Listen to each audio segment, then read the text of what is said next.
Hey kids, it's time to get some SML podcast all up in that.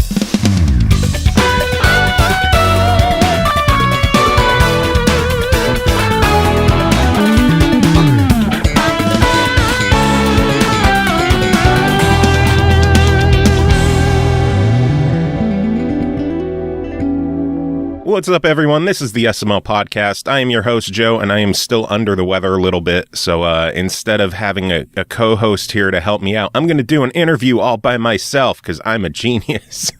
Joining me from Makin Games, Nick Makin. How are you doing today? I'm doing great, thank you. Did I say the name right? Yes, you did. I would hope so with that company name. Yeah, I mean, when we decided to set up a company, it was a foregone conclusion. We were going to use our surname. It was going to be Makin Games. It would have just been weird if the company name was Makin Games, and then I introduced you, and you're like, no, it's Makin, Nick Makin. Yes. Well, then is it Makin Games? No, it's Makin Games. Who would say Makin Games, you moron? Yeah, it's Makin. So you are here to talk about your brand new game, Raging Justice. For those who don't know what this game is, give us the sales pitch. Okay, so Raging Justice, it's a retro-inspired, kind of nostalgic game. It's a side-scrolling brawler. It's inspired by what for me was the formative years of me becoming a gamer and then getting into game development, which was the late 80s, early 90s, the arcade scene, the golden age of arcade games. Now, for me, the top game in that era was the beat 'em up, the Final Fights, the Double Dragons, then the Street Fighter 2 and stuff like that. These were the games I always sought out, and these are the games that inspired me to become a game dev in the first place. And after all these years, I now have the opportunity to do a game myself. I'm going to pick the game that I've always wanted to make, and it's a side-scrolling brawler. So Raging Justice is trying to be a nostalgic take on these things, to take classic ideas from the genre and bring them bang up to date with something that looks fantastic on your modern HD screen. You know, it sounds great through your surround sound, and it plays bloody well as well. Oh, at least I hope it does. No, it's awful. Why are you on here? I know, I'm a little bit biased. So when I say something plays great that I've done, I feel a little bit like, yeah, I shouldn't be saying that. That's for other people to say. But still, yeah, that's what Raging Justice is. It's a side-scrolling brawler. It plays kind of how people imagine it to play, but it plays. Oh, how do we describe it? We were trying to be, as I say, nostalgic rather than copying stuff. We're not trying to be a classic game or a retro game. We're trying to be inspired by that era to play as well as people remember some of the games playing. Because some games, not all of them, some games, once you go back and play them, they don't play as well as you remember. Yeah, it's those rose-tinted glasses. Yeah, we want Raging Justice. The idea is to play as well as you remember those games. It's like, oh, wow, I love this kind of game. Oh, wow, this is exactly how it used to play, and it feels so much fun, and have fun and smile and just have a good time while you're playing it. What is a game that you loved in the past that you went back and played recently, and you're just like, wow, how did I ever love this game? It is awful.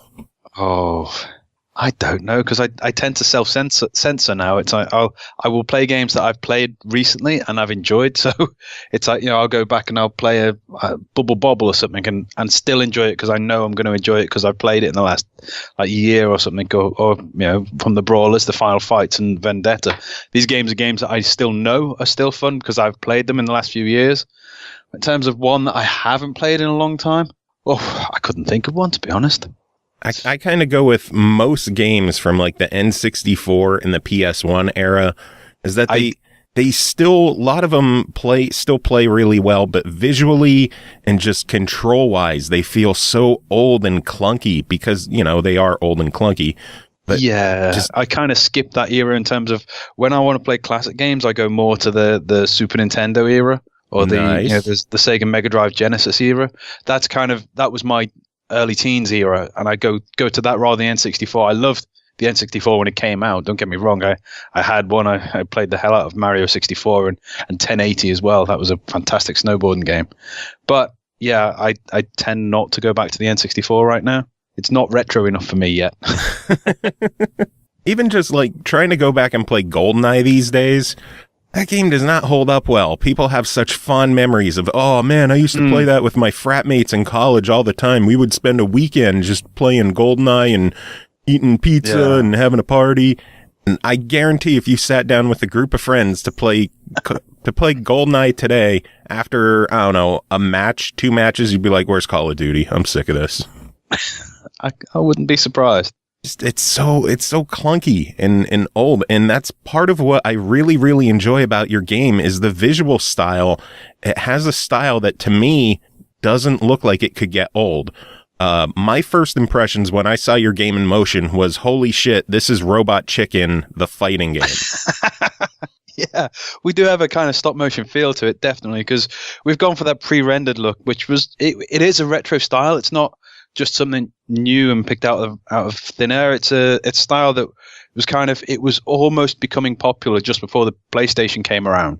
You know, you had Donkey Kong Country, you had Killer Instinct. These were using 3D models, but to create the sprites and make the 2D gameplay, but look almost 3D, almost chunky. Mm-hmm. And it gave it that stop motion feel, which you saw in games. I don't know, Mortal Kombat felt a bit stop motion. Clay Fighter felt a bit stop motion. It was an era where they were trying something out, and then PlayStation came along, and then 64 came along and said, oh, 3D. Oh, why would we ever want to do sprites anymore? And we had as you eloquently put, great looking N64 and PlayStation games that the 3D holds up so well in the modern age. But yeah, we decided 12 to go. polygons look fantastic in Mario. Yeah, they have nostalgia again about them, I suppose, but you can't say they look fantastic anymore. So yeah, we went with a style which had that kind of feeling of something retro, but HD. We went, we wanted to look good on your Xbox One. We wanted to look good on the PlayStation or the Switch. We wanted it to look modern and feel fresh in a way as well. We could have gone with a cartoon style. We could have gone with a pixel art style, but it's been done, and it's been done so well. We wanted something different, something that stood out. Makes sense. So many brawlers these days are either the retro pixel brawlers or, something like Castle Crashers where it's all hand-drawn and crazy over the top. They're done so well as well. It's not that it's a bad style. It's a great style, but it's been done. We'll try something different. We'll try something that looks, as I say, it looks HD. It looks new, but also old. It's kind of a difficult balance to get. We know that for some people, our graphics, they're not what they expect. They expect when they hear, oh, it's a game inspired by the classics, they expect the pixel art or the kind of old fashioned look. And when they see what we've got, it jars a little bit initially, but after a few minutes of play or watching someone play it, you realize actually it's not janky. It is quite smooth. The gameplay flows and is immediate, despite us going for the stop frame kind of lower frame rate than a 3D game would have gone with. Yeah. So yeah, we think we've got something with it. It feels right, and people seem to be really enjoying it. And as I say, even those that are a little bit kind of unsure at the start, they kind of they're won over by the graphics when they realize, oh yeah, that's going to look new. It's going to look fresh. It's going to look great on my screen.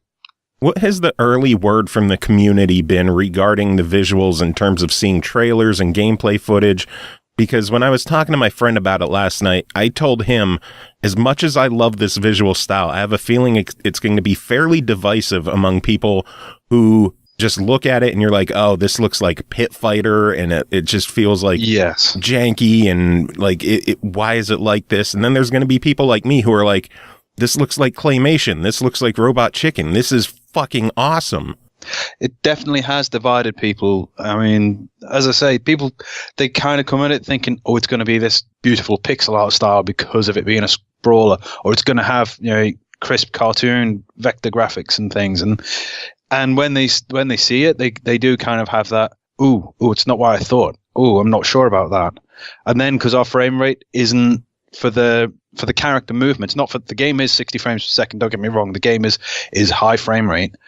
The actual animations, we've gone for that stop motion feel, that slightly lower frame rate than the gameplay runs at, on purpose to give it an old fashioned feel at the same time as playing smoothly, and that kind of does jar with a number of people. But there are plenty of people who just go, yeah, I love it. It's just different. It's new. It's not what they expect, and they like it for that reason. And talking to people who aren't sure about it, they come over to it. Some of them, it's not my cup of tea, but I'll play it. And when they play it, or they've played it at a show, or Some of the guys who have had a preview code and they've played it, they go, actually, yeah, no, it's ace. I love it. It plays like I want it to play, and they get through the visual side if they're not sure, and they come around to loving it. And I just love the feedback we've started getting now that we've had some previews out, and when we've taken it to various shows, it's definitely a boost for us. You mentioned that the game does run at a solid 60 frames per second. How technically do you make a game run 60 frames per second but have character animations look and feel like they're running at like 20, 24 frames per second? So the game, everything about the game, we run at the fastest frame rate we can. The technology behind the game is relatively simple. They are still just sprites. So from a point of view of the code, it's not the most complicated technology-wise. We don't have large 3D models and lighting and all this stuff like that. We just have the sprites. So technology-wise, there's no problem running at 60. The movements, every character moving on screen, the responsiveness to the button presses, these things all run at 60. These are all kind of as instant as you can get on a modern game. We try and you press a button, we want the action to kick in straight away. We don't want any delay. We don't want any kind of lead up to the moves. This has got to feel like an arcade game. It's got to be that fun, instant feel. The actual flow of the animations, some of them run a bit slower because of the style we've gone with, but it doesn't feel slow. Because you've got that instant kind of, you press a button, it reacts instantly. You don't feel that the animation is holding you back at all. It feels, snappy. It's not pulling back. It feels like it's the style. It's been chosen to go like this. And if you look back at Double Dragon or something, they didn't have a huge number of frames. Their animations were running at 12 frames a second, even if the game itself was running at 60. We're trying to feel, as I say, like the era as much as anything. Yeah. You mentioned Double Dragon. Have you played the, what was it, Double Dragon 4 came out recently? The last one I played was Neon. I quite enjoyed it, I think is the right way to describe it. Yeah, you went out on a high note there. I haven't played 4. It was on my list of games to play in the last, because I think was it 12 months ago, or give or take. It wasn't that long ago that I think 4 came out, but I was so busy I just didn't have time to even look at games. It was disappointing, to say the least. After how amazing Neon was, I'm a bit biased with Double Dragon Neon because my buddy did the music for the game. Yeah, I loved Double Dragon Neon. I thought it was easily the best game in the series. Excuse me, sorry. And then Double Dragon 4 comes out, and it pretty much goes directly back to the NES style of play, but it just doesn't feel right. There's just something to it that just doesn't click in the right way, which I think is a bummer. I mean, feel is everything in this kind of game. You can do pretty much any graphic style you want. You can go 3D. I think was Neon, the characters were quite 3D, weren't they? Or were they 3D? It's been a while, but I don't know if they were 3D models on a 2D plane, or if they were just kind of like your game where they were all sprites, but they were still modeled in 3D. I'm not too sure. Yeah, it wasn't, as you say, it wasn't the NES style. It wasn't a classic sprite style. It was a different style, and it played well with that style. And the gameplay, I think, can be divorced from the style, the graphic look of it, and the gameplay is what's king. You have to get that right. You have to get that feeling just right. Well, in some ways, I guess we're lucky being a new game. We're not Double Dragon, we're not Streets of Rage or Final Fight or anything like that. We don't have to nod at a previous game when designing and implementing Rage and Justice. We have free reign to take bits from here or try bits from there and mix them up and see if they work and have our own feel. So we're lucky that we won't get that particular form of disappointment of, oh, this doesn't feel like a Double Dragon game, or this doesn't feel like a whatever type game, because it isn't. Yeah. We can get hopefully the right feel, taking elements from all of them and then throwing our own little twists into it and turns and see if people gel with it. But it's our own game. So that's one thing I'm quite glad with us having done our own thing, is we haven't had the kind of the history of, okay, do a game that feels like Double Dragon but feels new. Do a game that feels like, do you know what I mean? That I think would be a lot harder to pull off well. Yeah. For us, at least, I'd love to. Don't get me wrong. Given half a chance to to work on one of these properties, I'd love to. You know, they are my childhood, or they are the kind of games that got me into gaming and got me into game development. Given half a chance, I'd bite someone's hand off to work on something like Streets of Rage. Well, hey, if the game does well and people start taking notice to it, maybe you could start hitting up Sega and be like, hey, you guys haven't had a new Streets of Rage for a while. Or hit up Microsoft and be like, hey, Battletoads could really use some love right now. I'd love to. That's the way to do it. Get the game, make sure it's good, get your name out there, and then just start begging other people to make their games instead. So what kind of games and what kind of game mechanics did you use as inspiration in making Raging Justice? So, I mean, the obvious two that we had a look at the beginning was Streets of Rage 2 and Final Fight. They were the two that have stood the test of time in popularity as much as anything. You know, they're the ones that people remember, and they're the ones that keep showing up on, like, you know, on new consoles of, you know, when they do an emulator version of it and what have you. They're the ones that endure. So we would look back at those two and a little bit of Double Dragon, but we were kind of more of the Streets of Rage and Final Fight kind of era. We also looked at the arcade games because we wanted to feel as close to an arcade game as we could. We looked at The Punisher, Captain Commando. We looked at Cadillacs and Dinosaurs, Vendetta. We just played through all those, you know, a few times at the start. So you looked at the games I played in the arcade as a child. Yeah, literally they were everything. We looked at those, and we tried not to spend the time analyzing them too much. It was more a case of, let's have a play of them. Let's play through them, come away from it. Try not to sit there and go, okay, what are the timings on this, and how did they do that, and what moves did they have, and come away from it, and what did we remember, rather than analyzing it as we went. So we could kind of pick the things that we felt were the most memorable, rather than sitting there and thinking, okay, we've just played this, let's have a conversation, let's say what we like, what we want, what we're going to take from this. It was more a case of, we've played them, we've got them kind of fresh in our memory, we've got some that we kind of still hold dear from our youth, that we really remember certain aspects of it, and we'll design our own game, and maybe we'll say, okay, well, we'll take that and we'll use it, and it will actually feel like it's inspired by this. So it's small things, like one of the characters does a rear elbow move, which was one of the things that I remember most strongly from Double Dragon, is that back elbow, because it was relatively powerful. Mm-hmm. You know, there's things like that. That jumping knee was always brutal in Double Dragon. Yeah, there's that. There was the way the grapples work. They always had the enemies that they had kind of were held a bit lower than on Final Fight, I think, and that was the Double Dragon things. From Vendetta, it was hitting people that are on the ground, the kind of the curb stomp, or the thumping them while they're prone.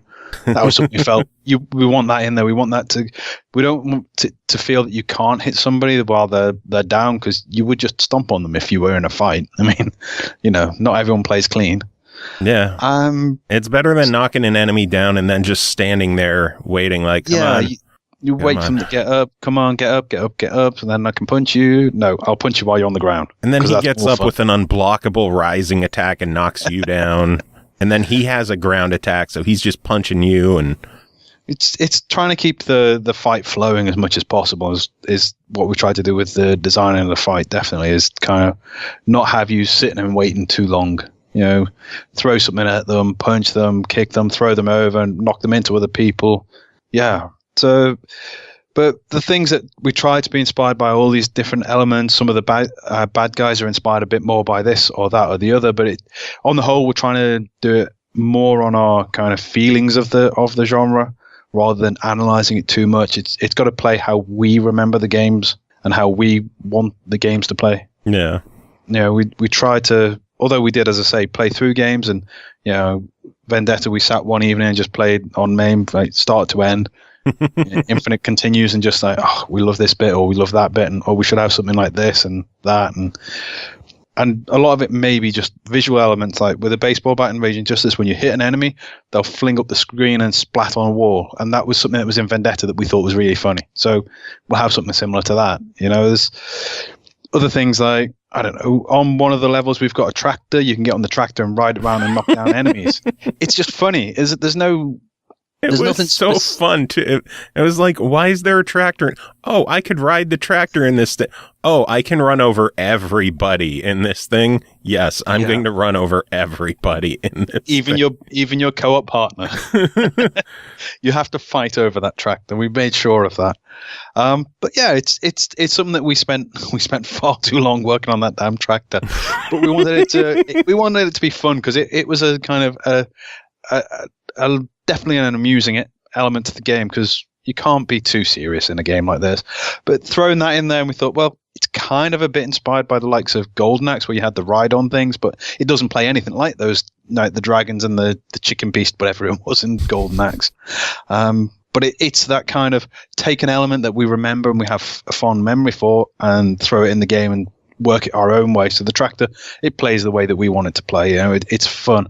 But yeah, we spent a couple of months or so just getting that up and running and working. When it was fun, we were thinking, we have one tractor in the game. How are we're going to have to try and find something else. So we actually found we could fit kind of stylistically ride on lawnmower in one of the later levels. So there's not just the one ride on in it. We thought we've got to have at least two because it is that much fun. Yes. I'm so excited now. See, now what the game really needs next, I don't know if this could be like a free update or DLC. It needs tractor racing. That's on my plan of things that I always wanted to do. I mean, I wanted to. I have a plan of things of. I could have never released this game. Put it that way. I could be working on this game for the next 10 years and still not be happy with releasing it, and still have ideas of things that I want to put into it. You know, we came to a point where we need to release this because we could go on this forever, and it's a really good game right now. So let's finish it and release it. But let's have a plan. Let's have a plan of things that we could do. So we've got lists of ideas, loads of different things. Some will make the cut, some won't. Some we'll try out and it won't work.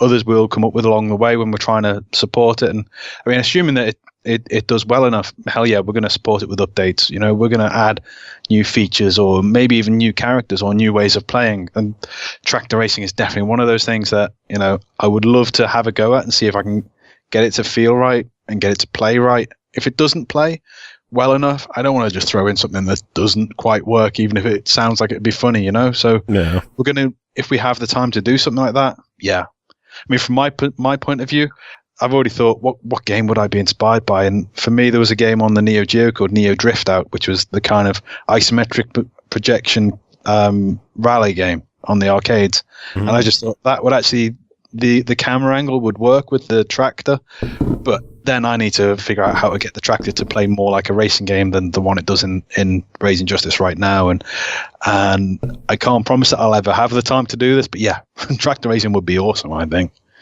I would definitely buy tractor racing DLC. Yeah, I mean, at the moment, we're on our plan for DLC. We're intending to support it with free updates. We've not really got a plan, at least initially, with paid updates. I just want people to buy the game, enjoy the game, and assuming it does well enough, we'll support it with a few extras. You know, the first thing that we haven't done for launch that I've wanted to do, and I need to go to the code in the next couple of weeks and figure out exactly how much work it is adding online. So that's one of the things that I think we kind of need to really look at for Raging Justice is online cooperative play. Yeah, that's one thing one of my friends was saying, the same one that I was referring to earlier. He dropped by last night and we were playing a couple of rounds. He's like, man, this is awesome. Does it have online? I can't wait to play with you. I'm like, no. So far it's local only, but that's a good question to ask during the show. So you already answered it. I don't have a question to ask. Well, you can ask me now and I'll answer it again. But yeah, no. So online. Are there any online plans for this game? Yes. Online is something that I've always wanted to put out online in this. It was always on the plan. But as I said before, we got to a point where the game is a good enough game now. It has everything we need for launch. It would be great if we can have online, but it just would have meant delaying it. It would have meant delaying it. I don't know how long it would have meant delaying it. So we pushed to get the game finished, and now we're going to push to look at how we can support it, and online's on the plan. We're going to look into it. We're going to see how much effort it is, how much time it's going to take from me, how much QA it's going to need, all the boring crap that is game development.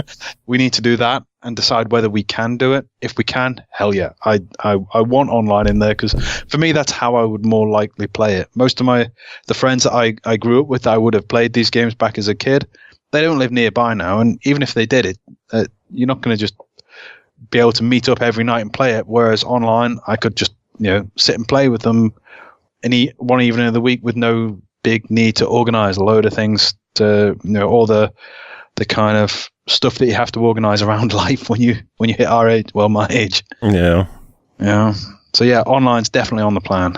So by your age, what age are you? I'm 40. Well, I'm close behind. I'm at 37 right now. So there you go. You're a youth then. You're a young'un. I am. Don't you dare call me a young'un. My bones creak. I'm achy. I have problems with my sciatica nerve. I am not a youngin. Cole, the other co-host who was unavailable to join this because we only got the one key to play, and I didn't want to bug her with yet another interview that she's had to deal with. She's the youngin because she's younger than me. So fair enough. I don't know if she's still hanging out in chat or not, but I can't wait to get like threats of she's going to beat me with her cane soon. So you mentioned playing. There it is. She says I walk with a cane. Yep. we could go back to the host who was on before her, CJ. He's like 20. Oof.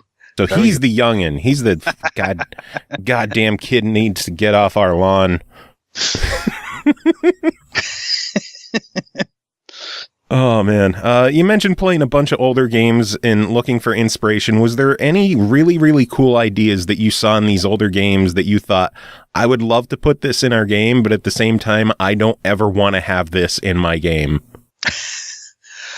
Oh, there were a few things. Usually it was to do with particular bosses or particular characters that we weren't sure, and we thought, no, we're not going to do something like that. And we looked back and thought we might do it in an update, so we're not going to say never. It's things like going back to Streets of Rage games. There was was it the third one? There was a kangaroo, a playable kangaroo. It's like, why would you want something like that? But then I've had so many people saying, are you going to have a kangaroo or something like that? Because they remember it, These things where you just think, oh, it's a bit silly, it's a bit daft, but then that sticks in people's mind. So there were a few things where we weren't sure about and we've not done, but part of our updates is we're going to see what people want, Rather than if you're looking for character ideas, I got one for you. Since there is a circus level in the game, you should take a bear with like a frilly clown, I don't know, necklace, whatever clowns wear, a collar, a frilly rainbow colored collar, and like a clown hat on a bear. On a unicycle. Yes. Oh my God. That could be his vehicle for the tractor racing DLC. Every character gets their own vehicle. The bear gets a tricycle or a unicycle. Either one would work, really. Yeah. Need to add that to the list. There you go. Write it down. All I ask is if a playable bear shows up, I want to see a special thanks to me in the credits. That's all I want. One day, one of these bad ideas is going to show up in a game, and my name will be in the credits, and there will be a permanent record of the awful things I've done in life. Oh, man. So I'm guessing you've showed this game off at a bunch of conventions and shows before? Yeah. Any kind of really fun stories of people who either were really, really good at the game, someone who was really awful at the game, people who just like didn't get it, just any kind of fun stories? Oh, there was one time this is when we were relatively early with it, but we're showing it at this place, and I think it had a lot of people who were doing like a student game design course type thing. And I think this guy wanted to prove himself as, he can come up with ideas and stuff. He didn't really like the game. His feedback to me was, I don't really like the music. I think you should change the music. I don't really like the graphic style. I think it should be a slightly different graphic style. And I'm not really a fan of the brawler, the beat 'em up. I think you should try something different. So it was effectively his idea for improving the game was to make a completely different game. That's not feedback. No, but he spread it out in such a way that it felt like, oh, he's telling me what he doesn't like about the sound effects or the music. Okay. Oh, he doesn't like the graphic style. Okay, fair enough. He's not a fan of how it plays. So how would you want to change it? And he was almost suggesting a point and click adventure. And I'm thinking, that's not what feedback is. But that stuck in my mind as the best piece of feedback we ever had is, this guy doesn't like the game. Let's make something different for him. How much feedback could you give and just completely alter the game? I don't know.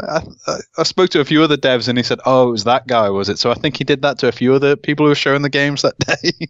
Trying to... Maybe he had an idea and he just wanted a team to do it for him. I'm not sure, but... Maybe. I hope that guy got a special thanks in the credits. Thank you for telling us the game that you didn't want, but we made it anyway.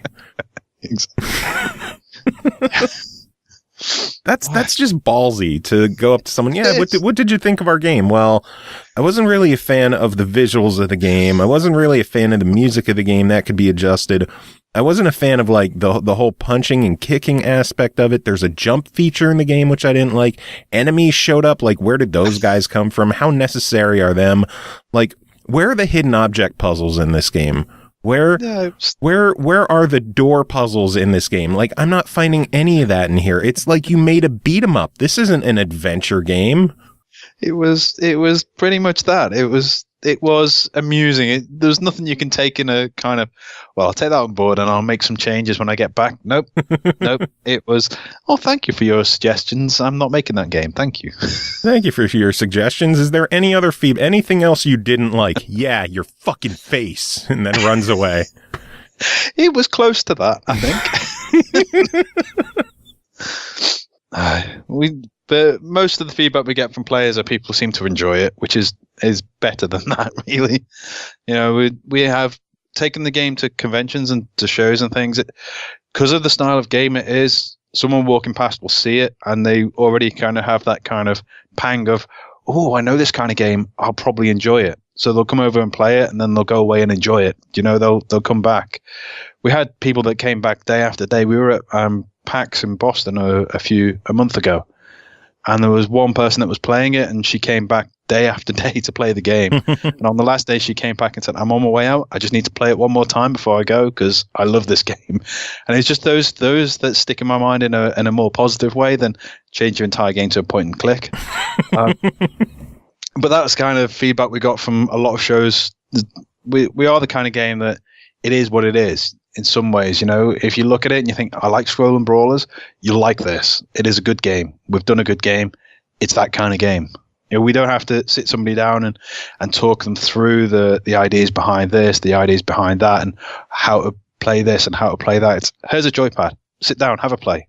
You know, I don't want to sit down and have to talk you through and chat and explain the motivations for this part of the design and that part of the design. I want you to pick up the joypad, play the game, have fun. If there's something you're struggling on, yeah, I'll tap you on the shoulder and say, hey, try this, try that, because part of it is quite difficult at times. You know, try pressing buttons. Yeah, we only use the face buttons of a joypad. You know, we do have I think one of the moves is also mapped to the a shoulder button, but the game can be played with the 4 face buttons and a D-pad. You know, it's trying to keep it as simple as we can. Hey, so it's the KISS method. That's the best method there is. Yes, it is. Exactly that. Keep it stupid simple or simple stupid. I can never remember which way around it is, but keep it simple, stupid. Yeah. I love it because you get to insult the person you're telling it to. What's the KISS method? Keep it simple, stupid. I'm sorry. But yeah, it needs to be that kind of really simple pick up and play. It again harks back to the whole thing that we kept going back to, which is, imagine we're an arcade game. If we're an arcade game, someone puts their coin in.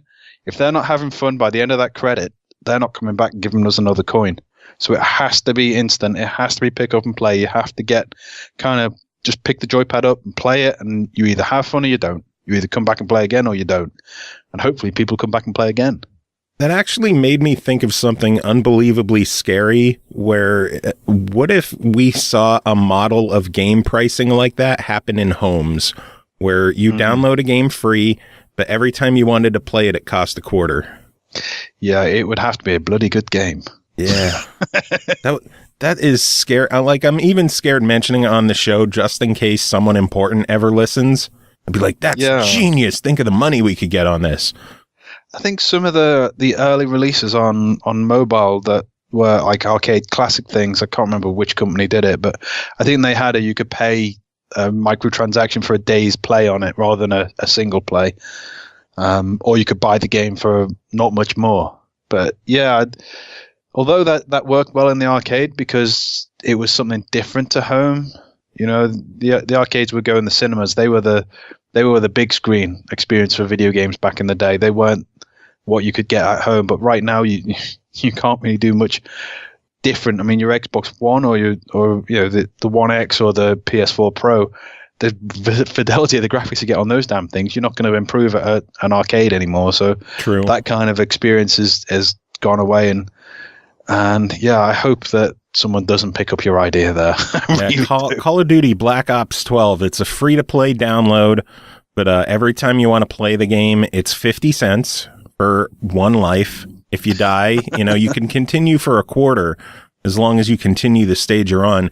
If you want to buy the game outright, like every other arcade game, it's going to be $1,200. Yeah, that'd be an interesting idea. I wonder whether Activision would continue after that. It wouldn't shock me. It wouldn't shock me if they did that. At the stage we're at with some of these game companies, I wouldn't be shocked anymore. Oh, man. So when you're not working on Raging Justice, when you're not developing, what games are you enjoying? Well, recently I've not had a lot of time to enjoy games, but now that I've finished, I actually went, because I was subscribed to the PlayStation Plus, I went back through the last 12 months of that because I hadn't really played anything. And I started playing Metal Gear Solid Phantom Pain because, I'd never got around to playing it and always intended to. I've only played a little bit of it and I'm quite enjoying it, other than the first bit where I spent half an hour looking at somebody's bottom, it seemed. I'm crawling around. I don't know whether you played it, but yeah, you start in a hospital and the first part of it, I'm thinking, is this it? I'm going to be looking at somebody in a surgery gown's backside for the whole time. But it became good when I actually became, past it and became proper Snake and playing the game. But besides that, the only other game I've played recently, I think, is Shadow of Mordor, the first one. Nice. I'm still playing it. It's something that I've played throughout the last probably 6 months or so, just on and off when I've had a few hours to play here and there, which I guess you could say it's a modern beat 'em up, really. I mean, I'm going around beating up orcs until I get to a boss orc, and then I fight the boss orc. Shadows of Mordor is one of the few large-scale open-world action games that I've actually completed in recent years. Just because games these days, they just get so big and there's so much to do in them. And there's so many of them anymore. There's too many of them. Just don't have time to do it. Yeah, I mean, life just gets in the way, unfortunately. I'm no longer a student that can just sit there and spend an entire evening or 3 and then half the next day playing games. And I'm not just some unemployed moron who gets to play a game for as long as he wants. I'm an unemployed moron doing a podcast where I have to play like 6 games a week instead. Yeah. No, I don't play as many games as I want to. There is a backlog. I have of loads of games that I can't wait to sit and play.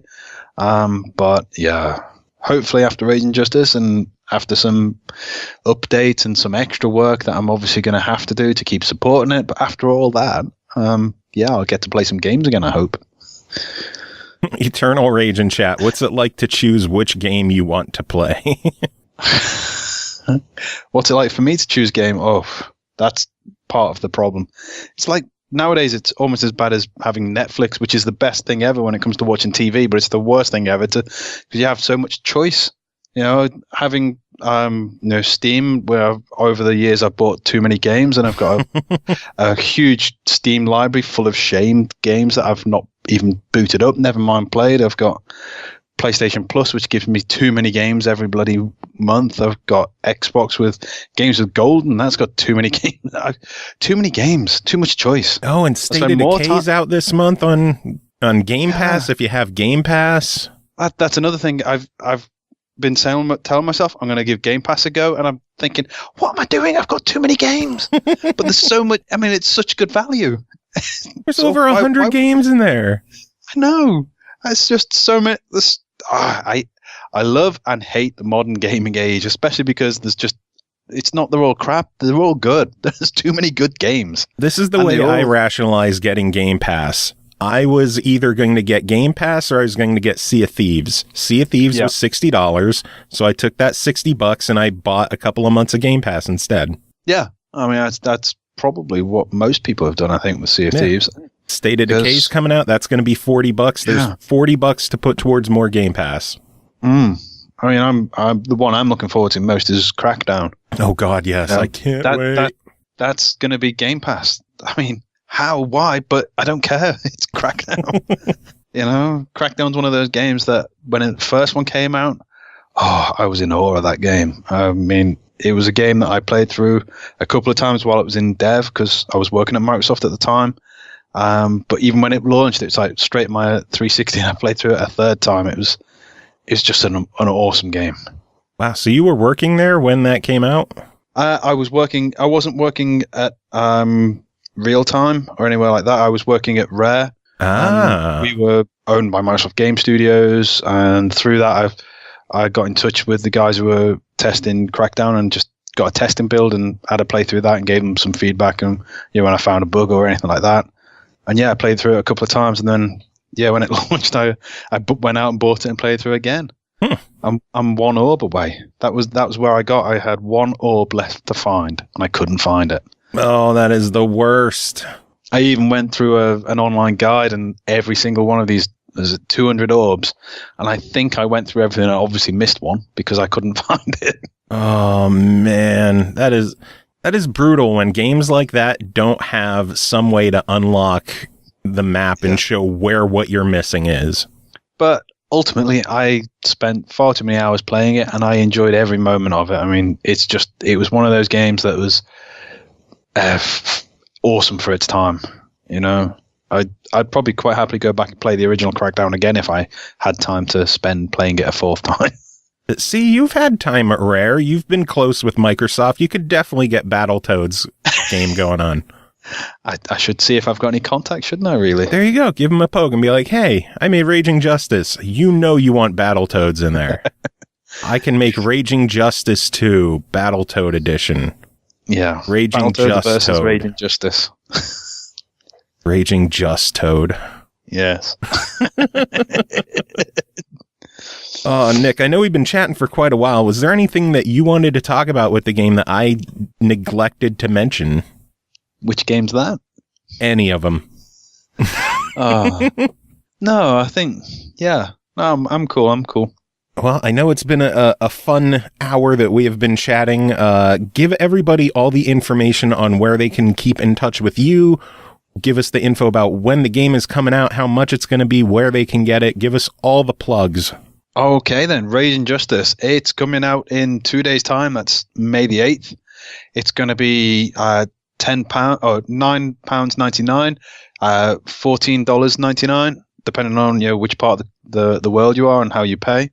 And equivalents around the world. It's going to be out on every modern gen device. It's going to be on Steam with PC and Mac. It's going to be on Xbox One. It's going to be on PlayStation 4. It's going to be on Nintendo Switch. All on the same day, all at the same prices. And I believe we're doing a 10% discount for the first few days. Nice. Keep in touch through Twitter, at makinggames.com, or Facebook, or just makinggames.com. Sorry. Yeah, at Making Games. That's us. God, I'm not very good at the whole marketing side of thing, am I? I'll be sure to include links in the show write-up. Yeah, I mean, one of the things we did is we went with a publisher last year. We went with a publisher called Team 17 because they're an awesome publisher. They've been around for like 25 years or so, and they have the know-how. They know how to do these kind of pitches, these kind of marketing of games, whereas I'm a developer. I know how to develop a game. The other side of it's kind of foreign to me, and something I'm learning, and it's something that I'm kind of getting used to, talking on podcasts like with yourself. But yeah, it's all new and exciting for me this time. Well, I'm glad to have been practiced for when you do actual important interviews. No, this is every interview is important. Don't lie. No, they all are. You're at the bottom of the barrel right now. You're working your way up. Oh, Nick, it has been fantastic talking to you on the show. Come back anytime. You're an absolute blast to chat with. Thank you very much. No, it's been wonderful. That is it for this part of the show. Everybody else, stick around. We're going to take a quick break. We will be back with more. Nick, do you have any final words to end this? Buy my game.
Welcome back, everyone. Thanks for sticking around. Another thanks to Nick for coming by and chatting about Raging Justice, but we have more show to take care of, and we're starting things off with not just Pernell and not just Cole, but both of you together.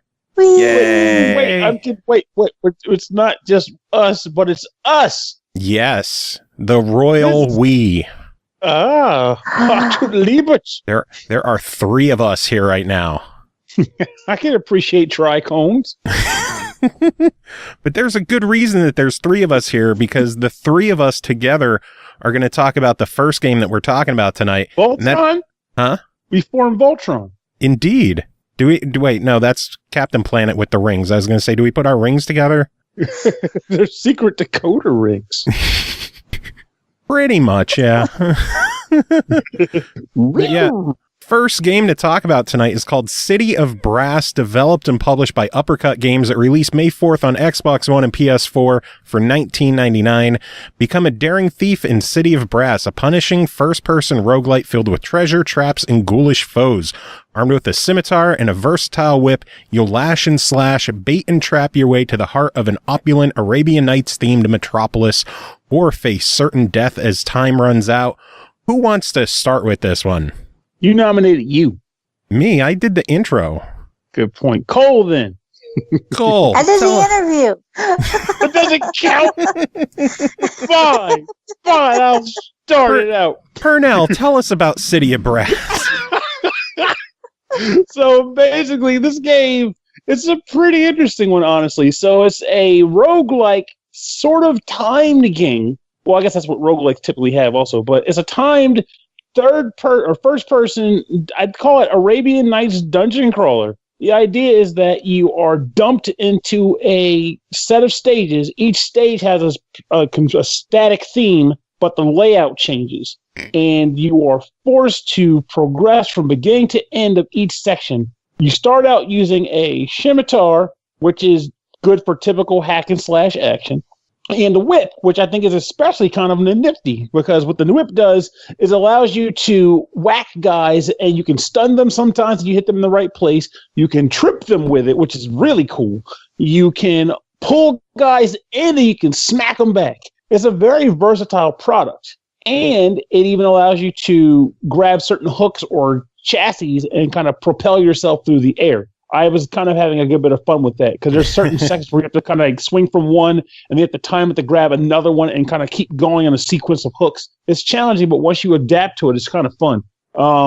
There are traps thrown about in certain levels, like needles and like jet sprays and like blades. And the idea behind those is the obvious concept of if you get caught in one, you will get eviscerated or maimed or whatever you want to use to describe your murderous fate. You will get your shit wrecked.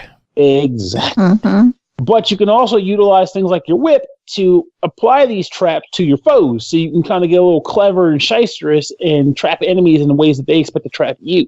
But if you're not fast enough to complete a zone, you will succumb to whatever the fuck that is. That it's like a freaking colorful orb that just chases you around and it burns. First time I came across it, I didn't even know what was going on. I thought it was just like a random enemy on the map because originally I thought the time was based around the time shifting from day to night because it has day and night cycles in this game. But lo and behold, the hourglass depleted. It's like tick, tick, tick. I'm like, oh, I guess nightfall's coming. And it's like freaking like death waves are following me and they wreck your face. Like they are not to be fucked with. Once again, your shit gets wrecked. There's a lot of shit wrecking that takes place in this game. It's designed to wreck your shit. You can avoid that particular form of shit wrecking if you want to play in Super Pussy Crybaby mode. There are blessings and burdens that can modify your game.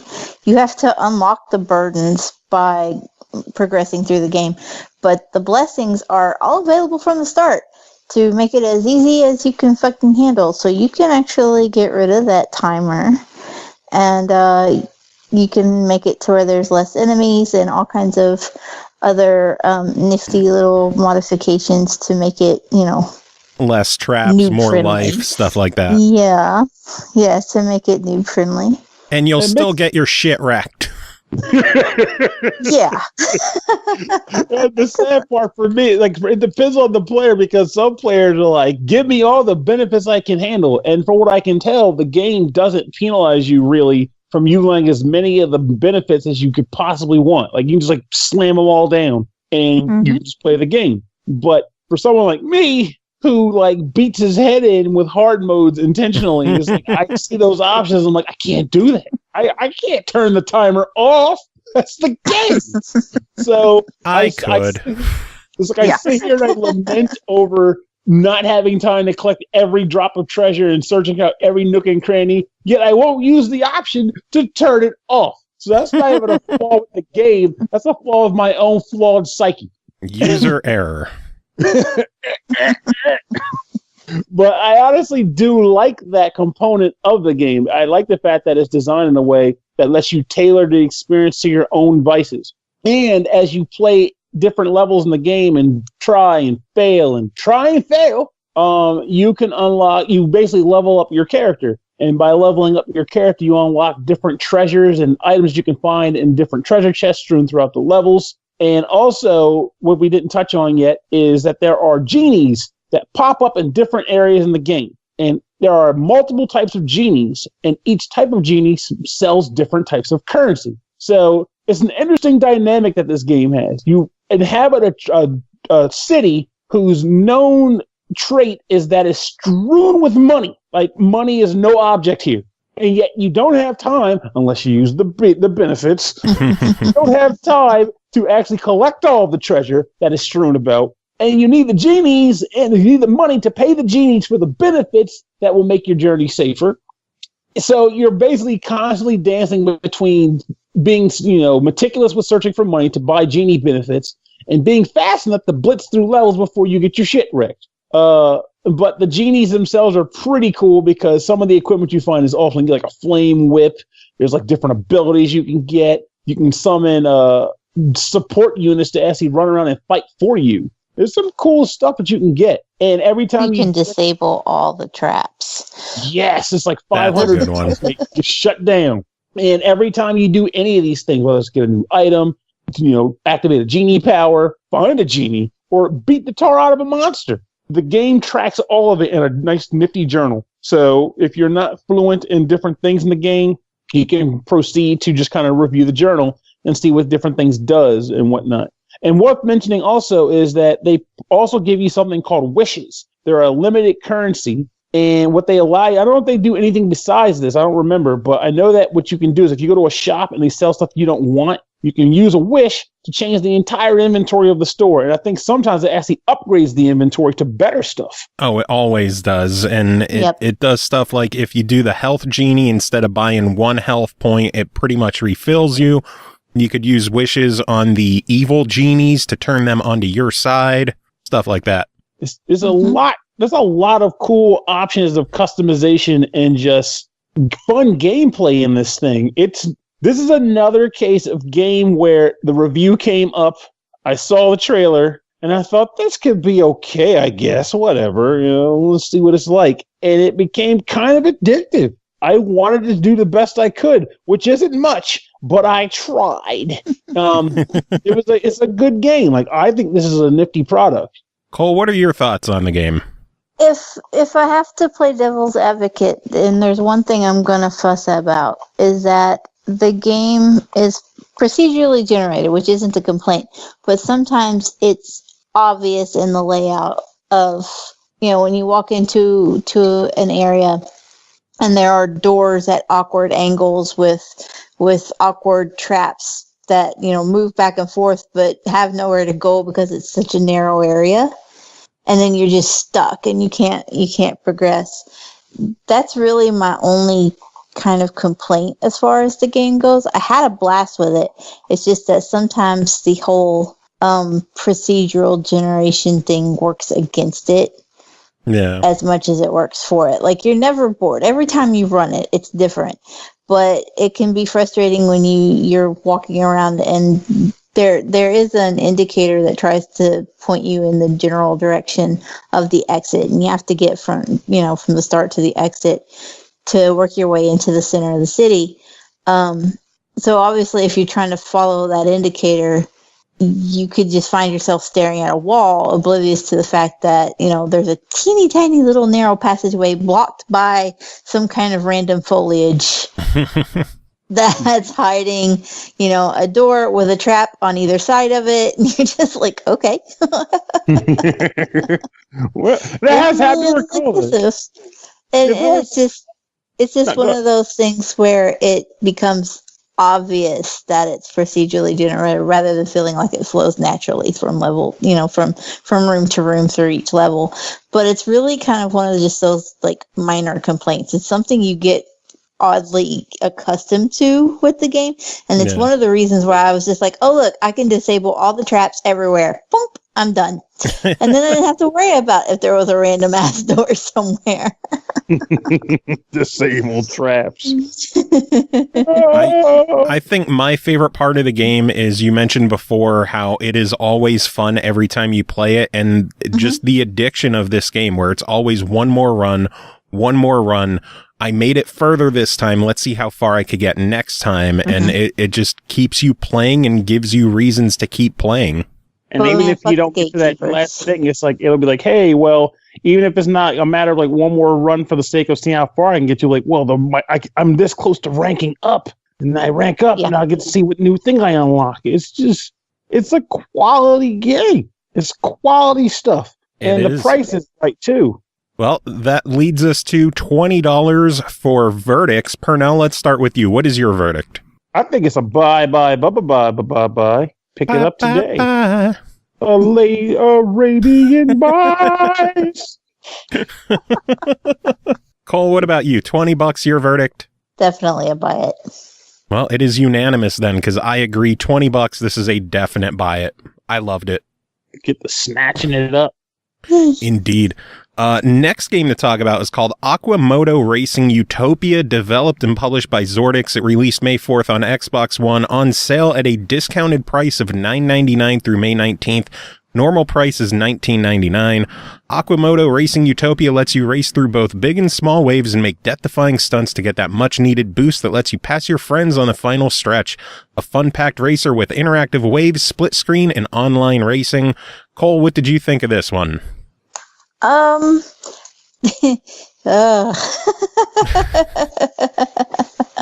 So these kind of racing games are not particularly my favorite. And I'm gonna just throw that out there from the jump.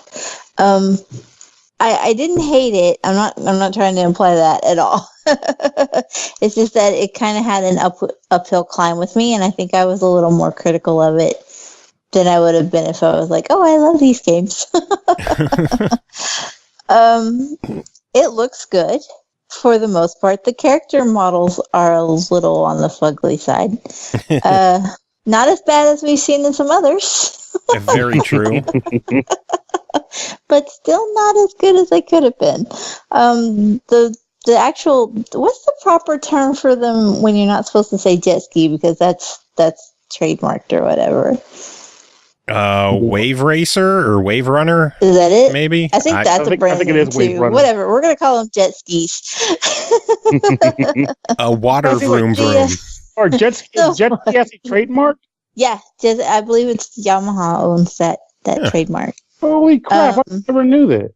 So it's like the Kleenex and the Jell-O of the water vroom vroom vehicle. The water vroom. Basically, Water bike.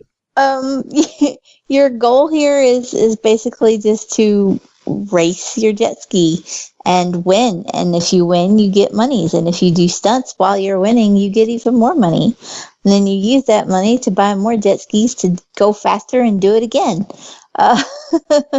It's pretty basic. It's a jet ski racing game.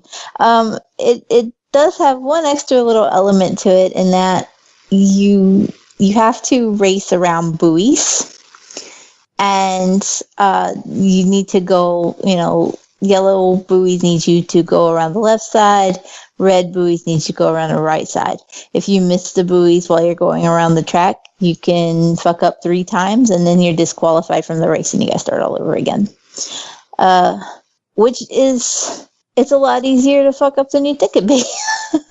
It really is. And the waves, the whole interactive waves, I was impressed with the water physics in this game, in both a good way and a bad way. The good way because it throws you around like water, like you're actually riding waves. It knocks your watercraft around, and it makes races tougher to do. And it's bad because I just want to drive in a straight line and I can't. It does not matter what you're doing, you're going to get flung all over the track. Because that's just what happens when you're on water and when waves are throwing you around. That's just how it is. So that's not a knock at the game. It's just a knock at my skill. Yeah, it's one of those, it's great from a physics standpoint. From a gameplay standpoint, it makes shit a lot harder. Yeah. And whether that's great or not is up to whether you're good at these games or not, and take a stab at which one I am. It's an interesting concept too, because you think about it, I know back in the day, Wave Race 64, which is probably the only other water jet ski racing game I can think of that's not Jet Moto, is that game had a similar mechanic as far as using the water buoys. I just kind of assumed it was because, due to the nature of the style of game it is, that if those water buoys weren't there, it would be too freeform. You just have this huge pool of water. It's just cut around however you want. Just get around the course. Yeah. You actually can play leisure mode on this and just go wherever the fuck you want. Without the buoys. They have leisure mode too, so is it is it still racing, but just without the need for wrapping around those loops? Or nope. There's you can do a custom race if you want to without the buoys and stuff, but leisure mode is just you on the map, go where you want to go. It's really handy. Yeah, it's really handy because a lot of the races have shortcuts, and the fucking bully AI will let you know that they know where the shortcuts are. So. Oh, man, the AI in this game, they are mean. They will knock you around. They will run you off the path. They will drive you into buildings or into barricades. The AI in this game are dicks. They are super bullies.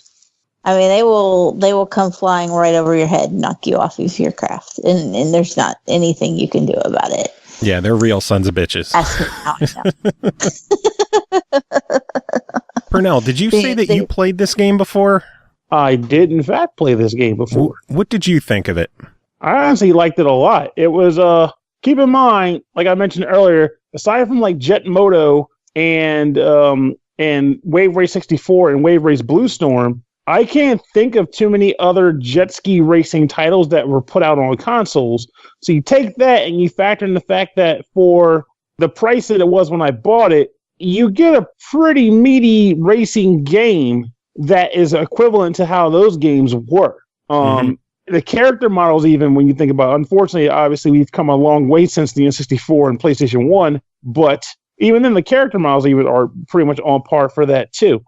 But when you just factor it down to the raw gameplay aspect of it, it's actually pretty solid. You are pretty much getting into your wave racer. You get to deal with the speed, trying to maintain your speed, battling the water currents. There's a lot of different levels, and the levels themselves, if I remember correctly, actually have difficulty levels to them, which affects like how the water how the water behaves and stuff like that. So there is as far as like just the pure racing element goes, there's a fair bit there. There just wasn't a lot. Unfortunately, there wasn't a great deal of stuff like bonusy stuff. Like you can't like unlock characters or nothing, but you can unlock like additional bikes with the money you earn, which is not bad. That's a good thing. So, I'm sorry, I didn't mean to interrupt, but you mentioned how many different levels and stuff there were. There's actually 45 tracks over 10 different locations. That is a lot.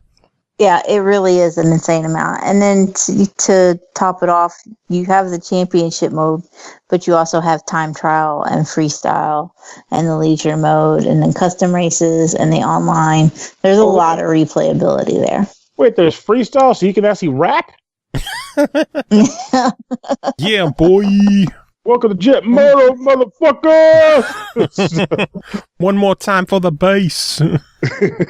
Y'all ready to get watery? Cole, you played Devil's Advocate last time. I'm going to play it this time. I really did enjoy this game, but I will say there's one game out there that when you compare the two, this one does kind of come up short, and that is Riptide GP Renegade 2. I'm not even gonna lie. My daughter, my oldest one, she's a huge fan of Riptide. Like straight up plays it on her phone and everything. And then she saw this and she's like, "Oh, another, water racing game." And then she was like, "Oh." Who's Riptide on? This is the first. It's on everything. You could get it on Xbox, PlayStation, Switch. Wait, is it on? I don't know if it's on Switch. It might not be on Switch yet, or it might. I don't remember. Too many games. If it's not on Switch, I'm surprised because my kid plays it on her phone. So. Yeah, it's on mobile. I really did enjoy Aqua Moto Racing, but when you compare it to Riptide GP, it really is no contest, and that's because Riptide is in our Hall of Fame. That I know CJ called it like as close to a perfect game as he could think of for what it is, and I definitely agree. Riptide is amazing. Even still, $10 on Aqua Moto Racing. I think if you're picking it up while it's on sale, $10 is an absolute no-brainer for this one. When it goes back up to 20, I would give it more of a general try it rating, but at $10 through May 19th, I would say buy it. Yeah, I'm going with the try it for the full price. At $10, it's a lot easier to be like, oh yeah, just go ahead and pick it up. If for nothing else, then because it's pretty easy, achievements if you're looking to rake in a few gamer score. But it's just not my favorite type of game, and the whole water physics, as awesome as they were, just made it so fucking difficult that I was just aggravated because it's me. To be fair, Riptide's water physics could fuck you over a lot too, so it's just water physics in general. But that was really just my biggest complaint. I do want to say, we always put anything with online to my weird online play schedule tests. And 7:30 this morning, man. 7:30 in the morning, I loaded this motherfucker up, and I found people to play with. Are you serious? And it was instant. Yeah. I was so impressed because usually 7:30 a.m. No. But yeah, I did. I found people to play with. That's pretty cool. Yeah, I'm guessing that $10 price tag's helping a lot. There were people. Yeah, there were definitely people. I would say if this is one of those that I wouldn't be surprised to see hit Game Pass because it would benefit as far as the online goes. Because like I said, I did find people at an unusual hour, but it was like 3. So hey, that's more than I would expect at 7:30 in the morning. I have to agree with that wholeheartedly. But I think if this game was to hit Game Pass or something, it would fare better in that regard. But the price is certainly not hurting at its current $10 state. So again, through May 19th, it is $10. So while it is on sale, I definitely recommend you pick it up. Otherwise, it's a try. It's still an enjoyable game. It's a lot of fun. But man, Riptide GP is just so goddamn good. And I hate comparing games to other games, but, same genre. You kind of have to apples on that one. Yep. Anyway, Apples is another game. That is a good game. I missed that game. What is a good game? Apples to Apples. Oh, my kids have it, I think. Do they have the normal version or the kids version? Probably the kids version. Here's the thing. I don't buy a lot of board games just for the fact that we live in a tiny house and we have a lot of pets and shit goes missing, and then I get pissed off kids who have shit missing. And so if they have board games, the few that they have, like, other people gave them for birthdays and holidays and shit, and I'm just like, it's only a matter of time till those pieces go missing. You're just waiting. Just like I randomly find a sorry peg somewhere in the kitchen. I'm like, I fucking knew it. That's why we don't play that shit. Fucking children and shit. You little bastards! Why are you losing everything? Man. Anyway, we got one more game to talk about, and that is called Max, the Curse of Brotherhood, developed by Flashbulb Games and Stage Clear Studios, published by Stage Clear Studios and Wired Productions. It released April 26th on the Switch for $14.99 digital. There will be a physical edition as well for $29.99. Armed with only a magic marker, Max must confront evil at every turn in a hostile and fantastical world in order to save his kid brother Felix. Fortunately, the magic marker has the power to bend the elements and create magic objects that help Max on his quest. Join Max on the greatest adventure of his life. Pernell, tell us about this one. Greatest adventure of his very short life. Because you're going to die a lot. You're going to die a lot, and it's not going to be pretty. This game is well animated, I got to say. It feels like you're playing a cartoon, and that makes it a little bit rougher whenever you take a death, because there's some brutal deaths that happen in this game. The idea is that Max is a kid who comes home from school one day. His kid brother's being a complete turd, because that's what kid brothers do, except for me. I was the best kid brother. And as a result of the incident that occurred of him being frustrated, he goes on the internet and types in a search into how to get rid of your younger brother, finds an incantation, says it, and a demon takes his brother away, because that's how the internet works. So he jumps in behind him and he gives chase. And this begins a fantastical adventure where Max himself is just a fleet-footed young boy who can't beat the crap out of anything. He is pretty weak. So what that means, unfortunately, is that this harsh environment would be the death of him, and it will be, as goblins try to crush him and giant goblins try to eat him, and the elements themselves just try to bend him and crush him at any turn. But he comes across a nice old lady who possesses a marker, and this marker allows you to do some interesting environment manipulations to make for some pretty cool environmental puzzles. So all the levels in the game are fairly themed based around the elements of sort of, the general, water stage, or the water-esque stage. There's the desert stage, the forest stage, what have you. In each of those environments, the marker requires an upgrade, which will allow it to bend a different type of element. And what do I mean when I say bend an element? Well, to get this out the way immediately, don't think that being that the Switch has a touchscreen and that your item is a marker that you can just doodle all over the damn screen and make things happen. This isn't Scribblenauts. But what it does do is different zones will have different, let's say, for example, you're running across a platform, and on the ledge to your right, you'll see like a sort of brown light flashing from the ground. If you hold down the button and move the marker to it, you can actually manipulate that spot to make a stone pillar rise out of the ground, which ultimately results in a pillar that Max can ride up or use to block objects or use to elevate objects. A variety of things can be done with this simple mechanic. And you'll end up faced with a variety of environmental centerpieces where they will have a variety of different elements that you can bend, such as, say, for example, maybe one of my favorite types of puzzles has been where you have, the second world, you get the power to bend vines. You can extract vines and wrap vines and what have you. So you'll see a pit. You can pull a vine out, cut the vine so that it falls down, and then raise the ground up to make the vine form a bridge. And you can jump on the vine and run across before the vine falls off the side and sinks into a pit. So there's a lot of weird puzzles like that, and I think that's partly where most of the game shines. It's not early on; it's still fun, but as you start getting more powers, the game will have environments where they combine the different properties and traits of the powers, and you have to utilize them all in some way in order to progress. It's not an easy game. Like, it's not, don't get me wrong, it's not the type of game where you're going to break something unless you just really suck at puzzle games. But if you are the type of person that can handle sitting for a couple minutes and just saying, how do I traverse this environment? I should think about it.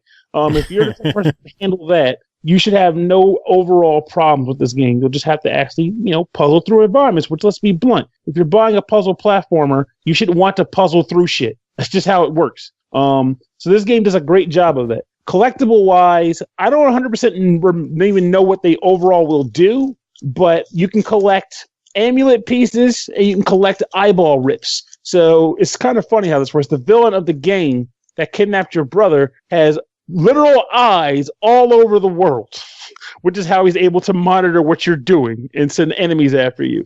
But you can find the eyes and actually rip them out, which is pretty freaking morbid when you think about it. But you rip the eyes out of their holding places, and you potentially blind the villain. And every time you get a certain number of them, there's actually a mini cinematic where he's like, "Oh God, my eyes!" Oh Lord, it's kind of cool.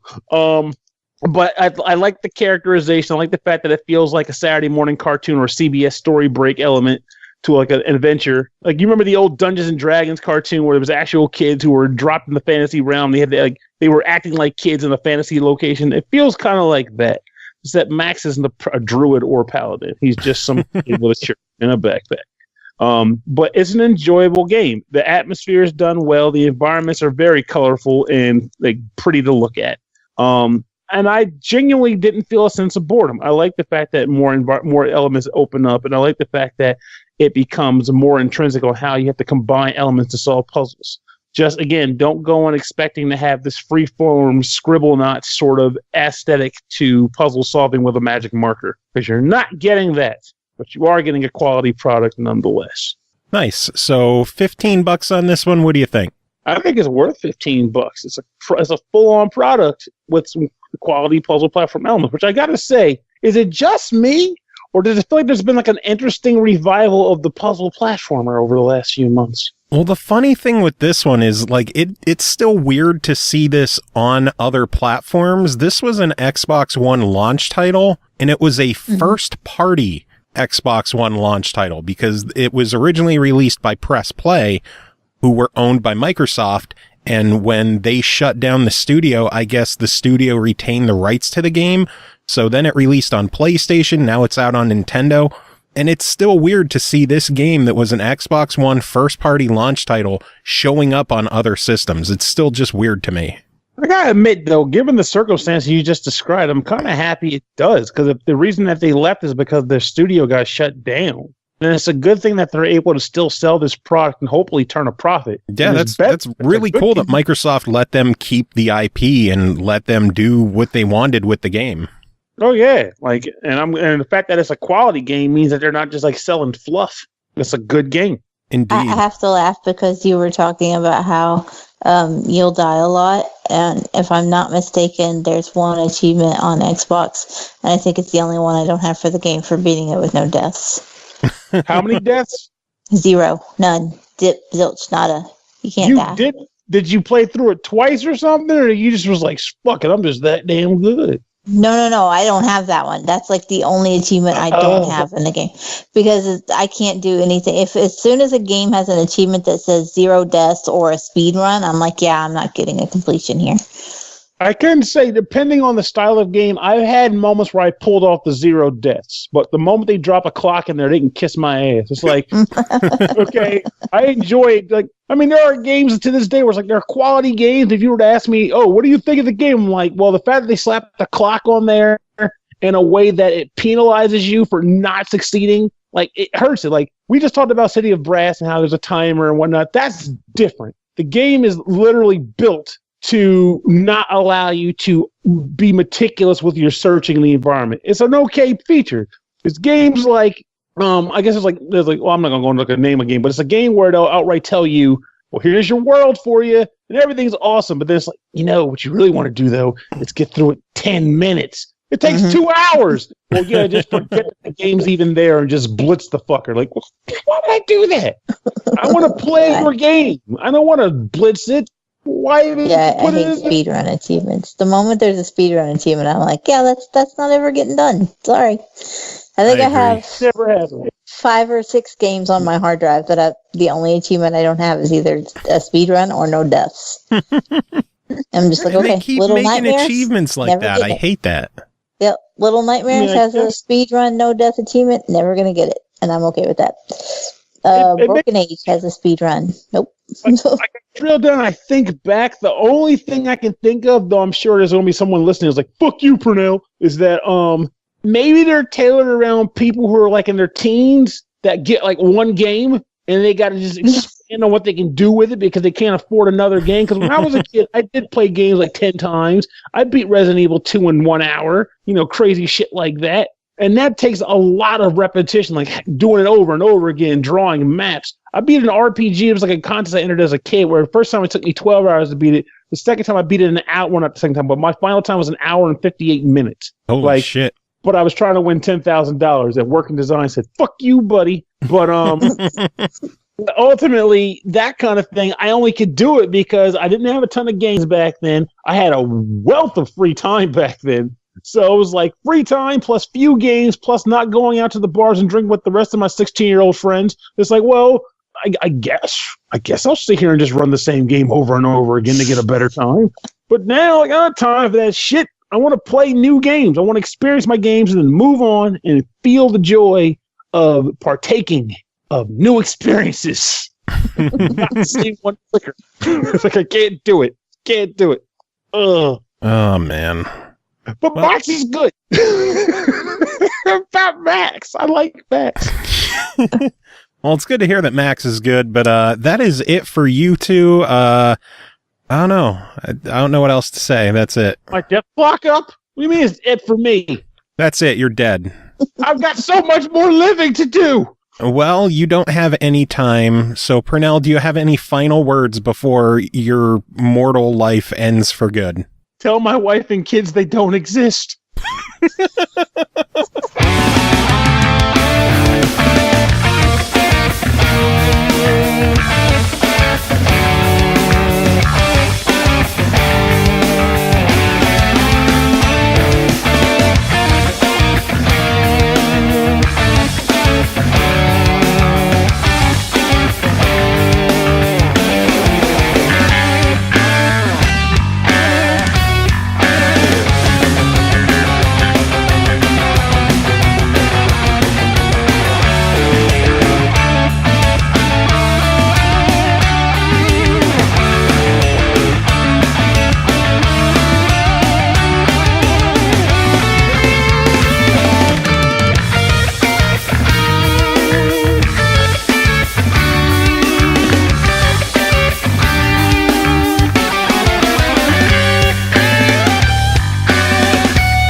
All right, next game to talk about is called Earthlock, developed and published by Snowcastle Games, released March 8th on the Switch, March 20th on the PS4, April 11th on Xbox One, all for $29.99.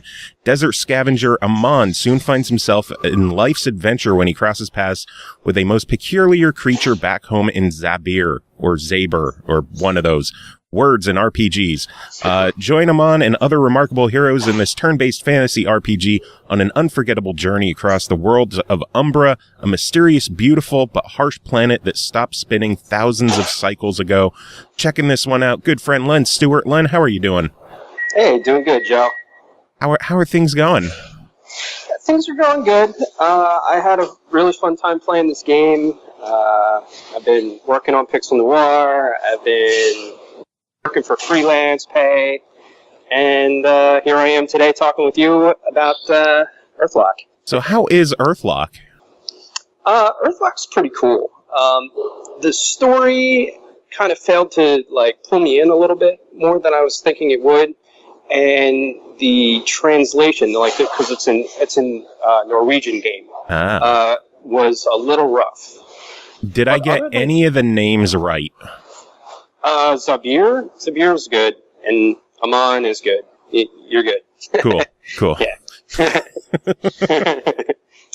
I kind of like to say that it's it's kind of like a cross between Final Fantasy and having that nostalgic cross. The battle mechanics being turn-based, and Torchlight in the way the artwork is kind of that cartoonish, but really light colors of everything in the artwork. Yeah. So it's really cool. I liked it. I liked it overall. Even if the story didn't really pull me in, I liked the mechanics of the game probably the best. That was kind of the redeeming factor for me in this game, So what about the story didn't pull you in? I don't know. It felt like it was typical, tropey RPG stuff. We find these random characters and then they're going to save the world, that kind of thing. And I don't know. It kind of goes with every other RPG out there, And the fact that I had to read everything a few times since the translation was kind of bad, kind of also sucked me out of the story, Yeah. So how about the gameplay? What about the gameplay redeemed it for you? I really like the battle mechanics. You could say that you're playing as Amon, who's a thief / scavenger guy, and he's he goes around and collects some materials for different things that he's trying to sell to just live from day to day. Mm-hmm. But in the battle, you can switch between him being a thief guy and a guy who can use his blaster to blast enemies. And in being able to switch between different things that he does and all the other characters do allows for a lot more of a strategic thinking in the way that you can take on each battle. It's super interesting, the guys you meet along the way. There's a guy who's a healer kind of guy. He's a cleric, and he heals and he can just knock people out with his hammer. And I thought that was kind of cool. Beating people down with a hammer is usually pretty cool. Yeah. Another thing that was pretty cool is that you can actually form bonds between characters. So Amon and the guy who uses his hammer, if you gather enough bond throughout the game, you can use these special abilities on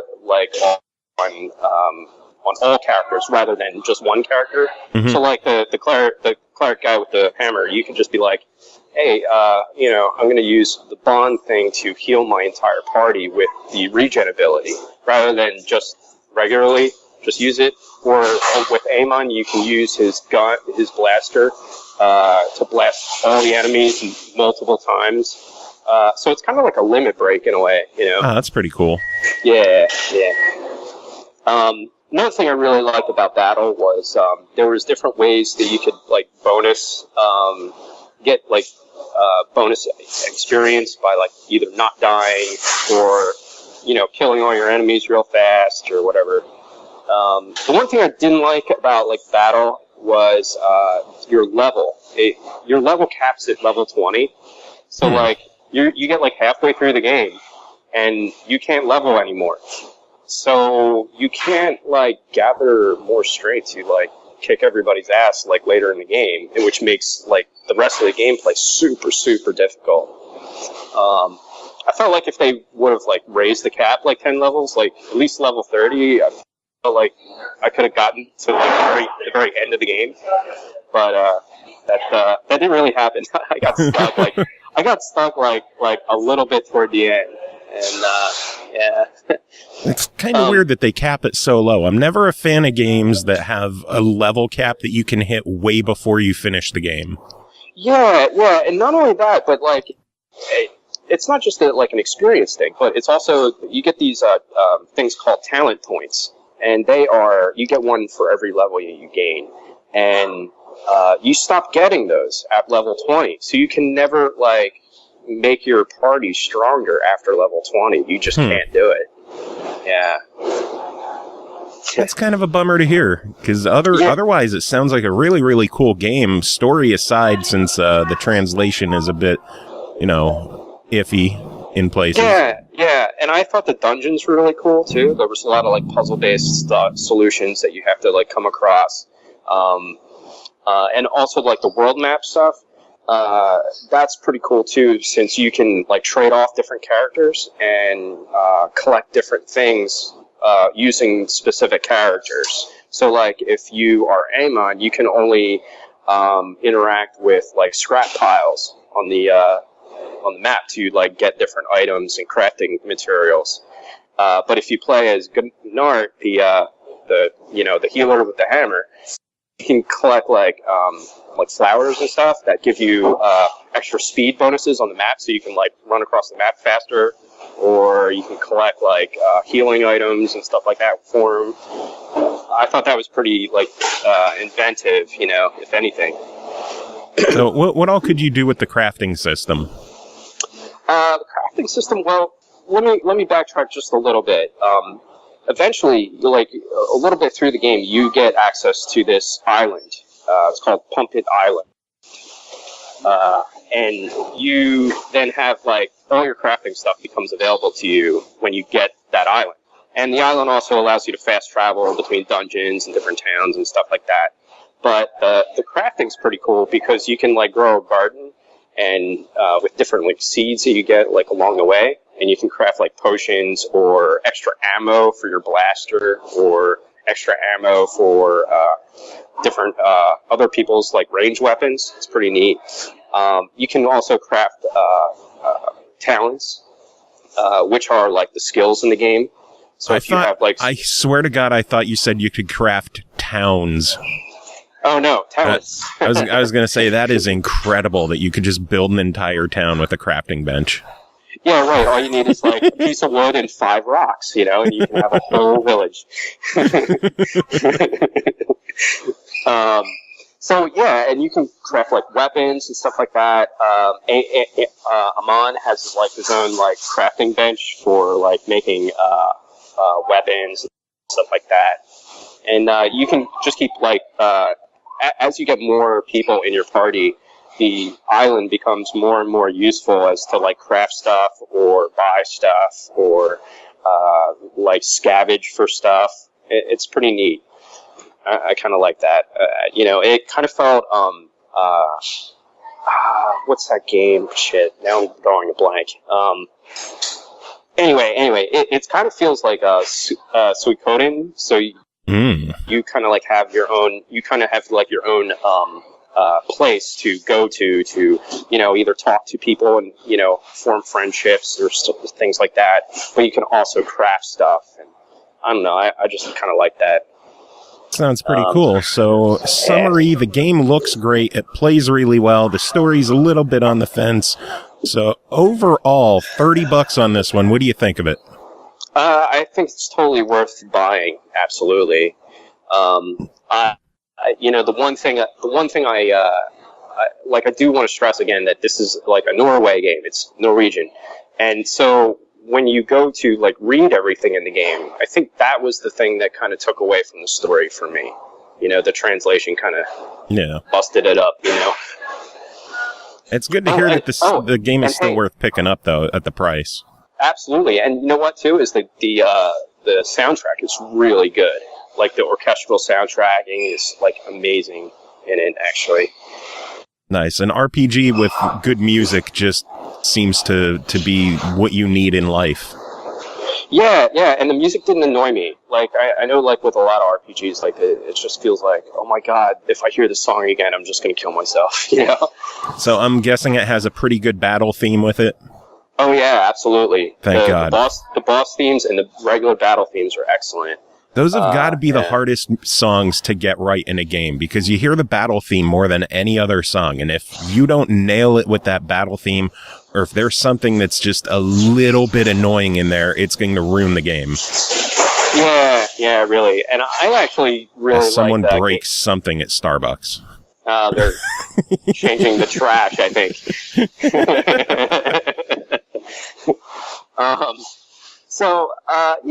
I think it's totally worth picking up. I really wanted to play this on Switch, actually, because you told me about it, you gave me the code for it, and then I was like, oh, I wonder if this is on Switch. And I was like, God damn it, it's on Switch. God. Hey, Switch stuff is hard to get sometimes. Those codes are fairly limited. Yeah, I hear you.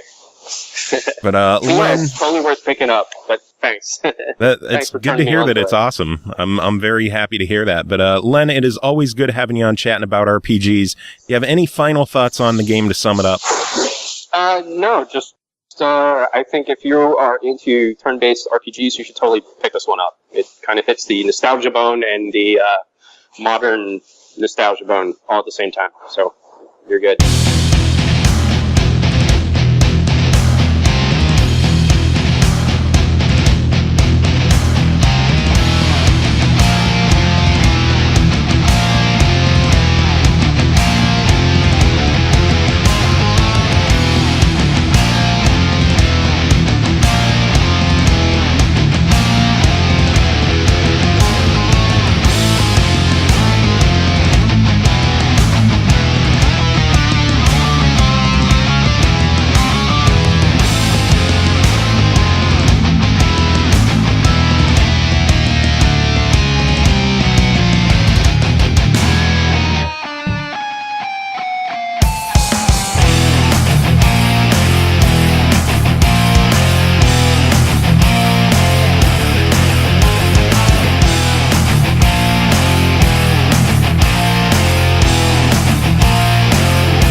All right, moving on. Next game to talk about is called Hyper Sentinel, developed by 456 Pixel, published by Huey Games. It released May 11th on Xbox One for $14.99.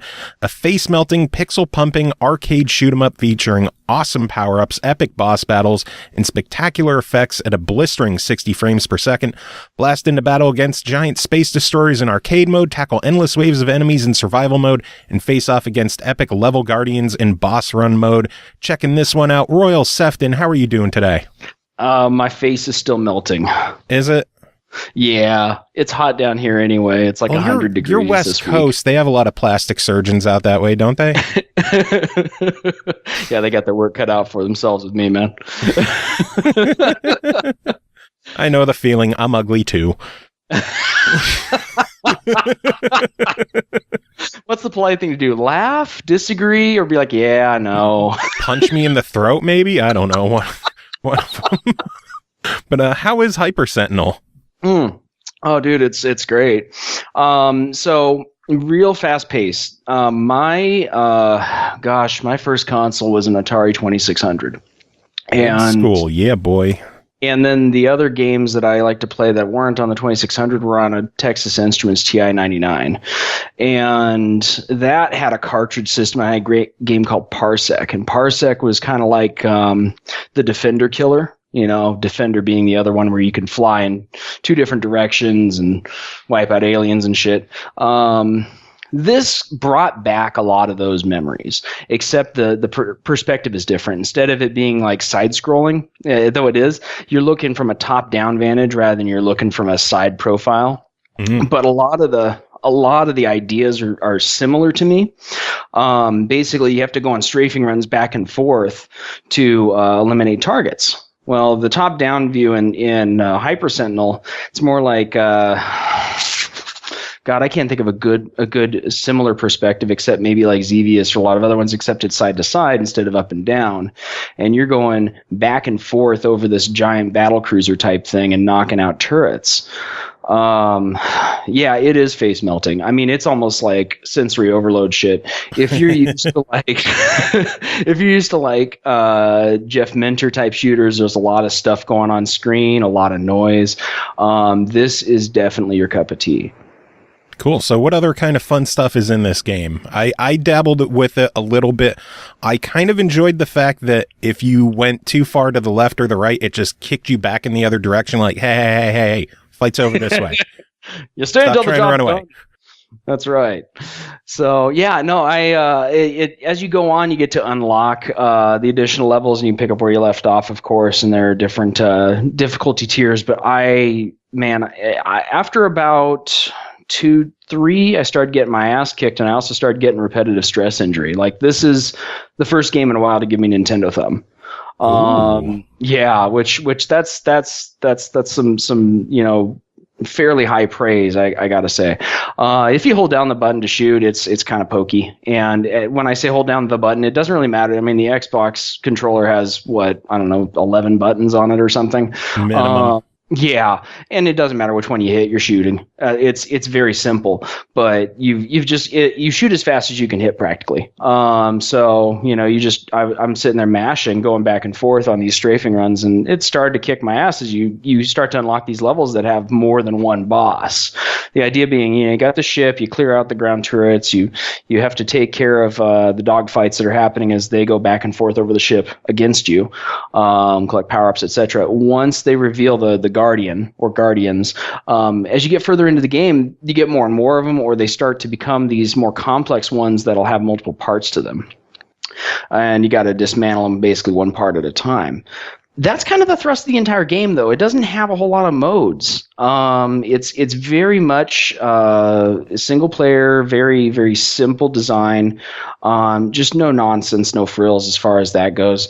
The only thing I found that was really a mode is you could change the way the game looked, which was kind of interesting. They had the CRT mode, which kind of puts it in sort of a fisheye, like rounded glass, and the TVs of old. Yeah, and then there's also a C64 mode, which is allegedly going to make it look more like a Commodore 64.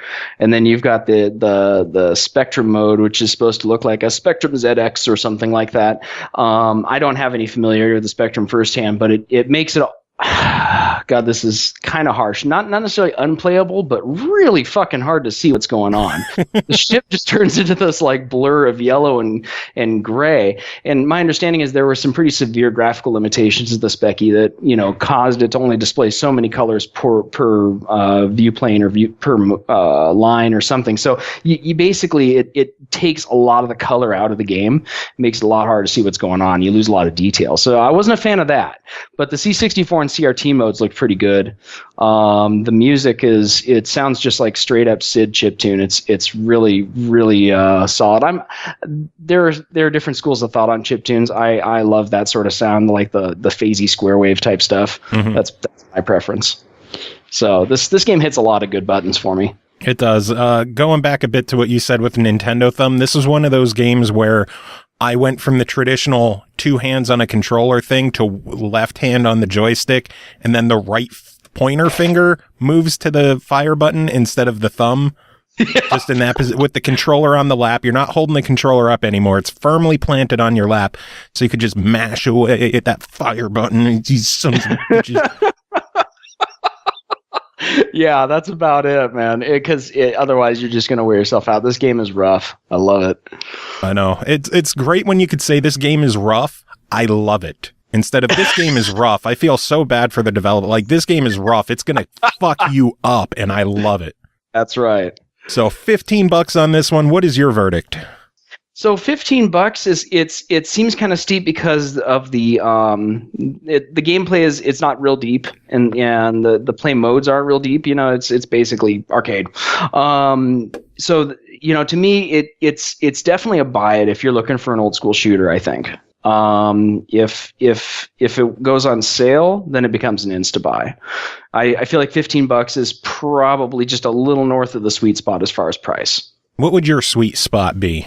I would say $10 is worth it. 15 is going to be worth it if you're really looking for something that definitely satisfies that need for an old school shooter. It just seems a little higher than I would normally pay for it. Makes sense. Yeah, awesome game though. But moving on, next game I'm going to do one quick is called Dungeon Stars, developed by Furnace Games, published by Riposte Games and Company, released April 26th on Steam Early Access for $14.99. Delve deep into hundreds of dungeon levels to liberate your fellow heroes, rescue pets, gather gold, pilfer potions, and discover magical loot. The goblin hordes will try to stop you. Fearsome creatures will try to eat you. With grit and determination, you may create a team of amazing adventurers with enough guts and glory to defeat the conqueror worm. This is a cool little mashup of like an auto runner style game and a dungeon crawler. It is all done from a side-scrolling perspective. There's a bunch of different control options on this because it's on Steam. I'm going to go off of the controller using an Xbox One controller on this just because I, like controllers. But you pretty much run from left to right through a bunch of different rooms. Rooms are filled with different monsters, and you either do your standard attacks or you could do a hold charged attack. Obviously, through the game, you'll earn special abilities as well. You take out all the monsters, get to the end of the floor, you hit a stairwell, and then you move on to the next floor. Dungeons could have, the earlier ones have like 3 or 5 levels. Later ones are going to have, a shitload more floors. And then you just go through, take out all the enemies, and get to the end and move on to the next dungeon. It feels, my one friend Ian was saying it felt a lot like a mobile game, but from what I could tell, it's not a mobile game. So I'm not sure if I'm missing something or if I don't know. It's a really fun game though. I had a lot of fun with it. My friend Ian didn't really enjoy it that much because he's not a fan of mobile-like games, but I thought this was a good mindless, just hack and slash kind of game. It could wear down your mouse if you go with the mouse control option where you're just clicking the whole time, but even if you're just trying to grind and you go through some of the earlier dungeons and repeat them, you could basically just let it do an auto runner because it will auto attack. It just won't auto attack as quickly as you would like it to, if that makes sense. So you kind of have autopilot, but you can jump in and you can start mashing if it's not mashing away and taking everything out. Yeah, okay. And then obviously in between dungeons, you could, level up your characters. You can equip different weapons and accessories and armor and all this other stuff. It's a fun time. I had a lot of fun with it. $15 I think is a little bit steep on this one. This is another one where it would seem like a $10 price tag would go a lot further than 15, just because if you play it for a good while, it's going to get repetitive and it's going to feel pretty samey after a while. But I had a lot of fun just dropping in, playing for 10, 15 minutes, coming back later, playing for another 20 minutes, leaving, coming back, playing for another 15, 20 minutes. It really felt like a good pick up and play, do a couple of dungeon runs kind of thing, move on, rinse, repeat. But it's enjoyable. Cool. So $15 overall, I'm going to give it a solid try it rating. It's fun. It's not a must own by any means, but it's a good time killer and a good distraction from some of the other crazier, bigger games that are out there. It's cool. Indeed. And speaking of the crazier, bigger, more intense games, the next game to talk about is called Bounce Rescue. Developed... I might be exaggerating a bit with that description, but developed and published by Bytecore, released May 4th on Xbox One for $9.99. The evil devil has landed on Earth with the intention of taking over the world. He will not get away with it as easily as he thought, for he has to take on the skillful Bounce Rescue team who will do anything to protect the Earth. You can help the Bounce Rescue team to release the captives and save the Earth. Are you ready for the adventure? Royal, tell us about this one. Are you ready? Are you ready? I feel like this should be called like Angry Jelly Beans with Sticks or something. This game, okay, so they get these marginally anthropomorphic jelly beans with cute eyes on them, and when I heard the term bounce rescue, I'm thinking, okay, so it's kind of Mario style, got to jump on your enemies' heads. Yeah, okay, in some circumstances you can do that, but as you're showing the intro, and the devil shows up and zaps away all the buddies, and then these bad ones show up, all of a sudden out of nowhere they get these sticks and start pulverizing these enemies. I'm like, oh, okay, so it's some motherfuckers down. Yeah, it's Bounce and Bat Rescue or something. Okay, that's cool. I can dig it. Yeah, so this is a platformer that has a very cutesy look and feel to it. Kind of a simple, a rather simple, visually simple game, but that kind of belies the truth of what it is. When you actually go through the campaign, it is pretty punishingly hard. It's got a lot more challenge to it than it lets on, and so my kids were giving it a field test, and they liked it at first. And then I think they started to kind of want to bail on the game because they found it just a little too stinking hard. But there's a variety of play modes, which I think helps that. They were getting frustrated with the single player, or the not single player, because they were doing 2-player. You can do a co-op game through the story mode or the campaign mode. And that was starting to get a little difficult for them. So there's also a versus mode, which you can do up to a 4-player couch game with that. And I kind of liked it, but we did run into some bugs, and so I didn't really get to test every single play mode. And there's a few of them. I got to test one. I think it was called Survival, and the objective there was to simply get from one end of this quasi-masocore gauntlet to the other. It's a single screen, but it's this winding path you've got to take to get to the other end. And as you go, you touch checkpoints, and each checkpoint goes toward your score, gives you a point. And you can die an apparently infinite number of times until you run out of time or you complete the entire course. So there's that. But there's also a deathmatch and capture the flag mode, which unfortunately I couldn't get to play. I don't know what happened, but whenever we try to start those up, we would be kicked back to the beginning and asked to select which Xbox profile to use, and then it would take us back to the main menu. So I know you mentioned that to me, and I did test them on my end, and I had no issues getting them up and running. I don't know if it was something that was patched and already taken care of, or if it's something dealing with multiple profiles being used. Not too sure what it is, but I didn't have any issues accessing them. Capture the flag is basically, they have 6 different stages. You select one. You have to pick up the flag and hold it as long as you can. And once someone gets to 100 points, it's game over. And then they have the death match, which is basically weapons are littered about, like shotguns or rocket launchers, or of course your trusty sticks. And you just beat the shit out of each other, and the first person to X number of points wins. So fairly standard multiplayer modes. Mm-hmm. A lot of characters to unlock too. My kids liked what was available, but I think they probably wanted more, as all kids do. I think my daughter liked Log the most, or whatever her name was, like Mrs. Log or Miss Log. I couldn't really gender it or assume a gender on it. I mean, it was a log, but cool. It was a cute game, and I think the thing about it being so cute is that it was deceptive, because I don't think they expected to be as much of an ass kicking time as they got. Yeah. Oh yeah. It reminded me a bit of Little Triangle in that regard, but with Little Triangle, I felt like the multiplayer had so many different levels to choose from and so many different options that that part of the game felt a lot deeper. I believe that Bounce Rescue has a lot of the right ideas. Maybe could use a little more diversity as far as level choices, or more characters unlocked from the word go. That would be kind of cool. I know they want to reward you by playing through the campaign, but at first glance, there just aren't very many choices there. So could probably be a bit more forgiving with how you lose a lot of items when you die and get sent back to checkpoints. Yes, that. They were getting super pissed off about that. They would try to grab those gems, B would come sting them or something. They'd go back to the last checkpoint. They'd lose everything they picked up on the way. That was pretty rough. So how many new curse words did your kids learn? They've heard them all, unfortunately. No. They were pretty good mannered about the game. I got to give them credit. They handled it well. They took it like a champ. Cool. So $10 on this one. What do you think? And what did your kids think? I think they liked it. I think they, like me, they liked Little Triangle a little more. But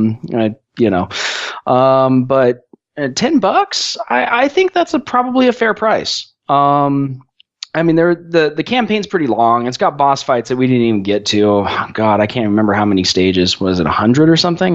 Something crazy. There's a lot of game there. There is a lot of game there if you want to play the campaign mode. Like I said, the Versus could afford more options. I think it'd be neat if they release some DLC later, or like an update later that's free for purchasers, to add more levels for that piece. But yeah, I mean, there is a lot of single player campaign there, and if you're looking for a fairly challenging platformer, it's not. You could do worse. It's not a bad game. Cool, sounds good. Royal, it's always fun having you on. It really is. You're a good guy. Is it? Oh, thank you. You don't care what anybody says. I'm all right. Fuck them all. You're half decent in my book. Well, thank you. But that is it for those games. Do you have any final thoughts to wrap them up? Copy that.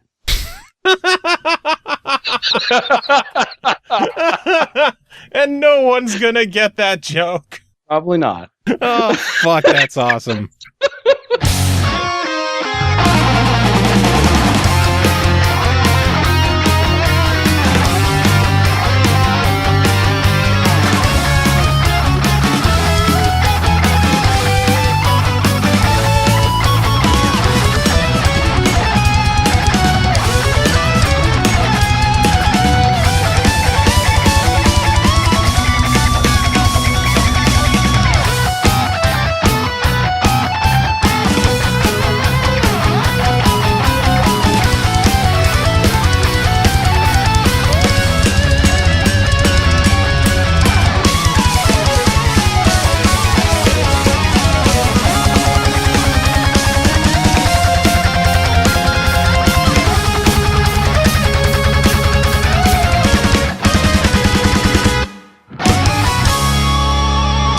All right, next game to talk about is called Venture Kid, developed by Snikabo AS, published by FDG Entertainment, released May 3rd on Steam for $9.99.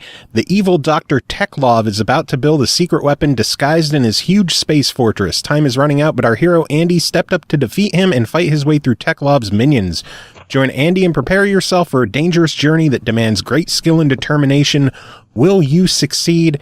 To answer that question, Chris Taylor, how are you doing tonight? I'm doing good. To answer the question whether you will succeed or not, I'm just gonna say no. You did not succeed? I don't. I mean, it's not that the game's especially hard. It's just I don't believe in you. So what is Venture Kid? Venture Kid is a side-scrolling platformer very much in the vein of old NES classics. It'll definitely remind you of a certain Mega Man. So you basically... the opening story you described seems like it's part of it. I guess there's also like a girl involved who gets hospitalized by some kind of explosion that I don't know. The whole thing is done in this opening cinematic that contains very few words. But what I liked about it is that like this clearly young like kid, I guess he's been through this thing. They were gathering orbs and in some place, and then the guy shows up and there's an explosion. Girl ends up in the hospital and the kid's there, and then in walks their clearly much older, like approaching middle age friend or accomplice of some kind, who's like, hey Andy, I've been working on this and you should have it, and he hands you a gun. Oh God. And it's just really funny to me. Here, kids, play with guns. Yeah. So the game basically is a, running, jumping, and shooting and collecting power-ups, hearts, and things like that. It's remarkably simple. Like, I would say refreshingly so. Like that old school NES vibe of just simple pick up and play. Yeah, like there's not anything going on in this game that you won't recognize from being, you know, a mild to moderate like NES fan, which I like because, you know, everything's got some kind of like complication nowadays, but this one is very uncomplicated. But it still presents a challenge, so that's nice. And yeah, so you go through the stages and you defeat the bosses. The bosses seem a little more like there's no robot masters here. Like it's the first stage is a cat. Not a Interesting. Like, not a house cat, but maybe like a large house cat, like maybe a mountain lion with house cat stripes. I don't know. But you defeat it, and then your irresponsible adult friend gives you yet another deadly weapon, and then you go through to the next stage. Or you can apparently choose to go back to other stages, which it seems like maybe this game has a little bit of a Metroidvania vibe, in that I did notice there was some stuff in the first stage that I couldn't get to yet, and I can probably go back and get them later. Yeah. So it's either that or the secrets are right there in the level, and I just didn't ever bother to find it. But gotta get good, Chris. Get good. I know. I gotta get better. I mean, you just beat gooder. 3D World Runner, so you clearly have the talents. I also beat 8 Eyes now. So nice. Moving right along on that. But anyway, back to Venture Kid. I was especially amused at the fact that in the third stage, you're given rockets by your adult friend. Oh, God. Yeah, so... That's a liability. I know. Like a cursed guitar. But, oh, go ahead. I was going to say, the game sounds really cool. Are there any negatives to it? So far, none. I had problems setting up my Xbox One controller with it, but we got that sorted out. Turns out that you might have to go into your settings and turn off the Steam config on the controller, force it off, and then that fixed the problem immediately for me. So, well, at least until they have it patched. It is a known issue. They are working on it. So hopefully by the time this is out and people hear it, it'll be either fixed or very close to being fixed. But it is a known issue. Yeah, if you're playing version 1.0.0.0 and you've got an Xbox One controller, then it can be fixed, and they'll fix it later. But yeah, if you have problems, that's why. That was the only real issue I ran into. I wanted to also shout out, of course, the soundtrack. It's extremely good, very reminiscent of your Capcom action games, especially, like I said, Mega Man. I don't want to belabor the point that this game is pretty similar to Mega Man. But, I mean, it's clearly an homage. I mean, your gun looks like your guy's like kind of just lobbing these balls, like. But I guess he is shooting. Yeah, I guess he is shooting a gun. I mean, it's 8-bit. It's 8-bit graphics. You can't ever tell. Yeah. But the soundtrack was done by Matt Creamer, aka Norinrad. Oh, really? Yeah, that's cool as shit. Yeah, and you can purchase the soundtrack, I believe, from his Bandcamp, and I suggest you do so because, if nothing else, this soundtrack is awesome. Also, I read that it's coming to the Switch as a console exclusive, so I'm definitely going to pick this up a second time. Nice. Yeah, I don't know when. They announced it, I think, on the 16th last month. But yeah, this is a really impressive little game for a 2-person team plus Matt Creamer, and I was very happy with it. Nice. So $10 on this one, your official verdict? $10, yeah, go ahead and get it. If you have to wait a minute for an update patch or whatever, that's fine. But I mean, I ran into the one problem that's known, and we were able to get past it in no time at all. So yeah, go ahead and pick this one up. I mean, I guess wait on if you really want to play this on a console, then go ahead and wait for the Switch release. But I mean, it's any old school like NES action fan is going to be pretty satisfied with this. Nice. And make sure you get the soundtrack too. Yeah, go get it. and then link me to it so I could go check it out. Okay, I will. But we have one final game to talk about tonight, and that is called Cast of the Seven Godsends, developed by Raven Travel Studios, published by Merge Games. This one released May 3rd on the Switch for $12.99. The evil Emperor Zaraima, I think, has kidnapped the infant heir to the land of Daresa. Why do games have to have these crazy names? I can't pronounce this shit. You notice it's always the ones without voice acting, so they don't have to pronounce it themselves. Yeah. Anyway, King Kandar must call upon the aid of the seven gods of that place as he traverses the six worlds of his kingdom in a bid to save his son. Can the king save his son in his kingdom, or will the place fall into the evil emperor's grasp? Because I don't want to try saying that town name again. So, Chris, tell us about Cast of the Seven Godsends. Cast of the Seven Godsends. It took me a while to remember that title ever. I think I was just like the seven something whatever on Switch. I believe with that's the how seven I referred to dwarves. it. Yeah. I don't know. So, okay, this game is it's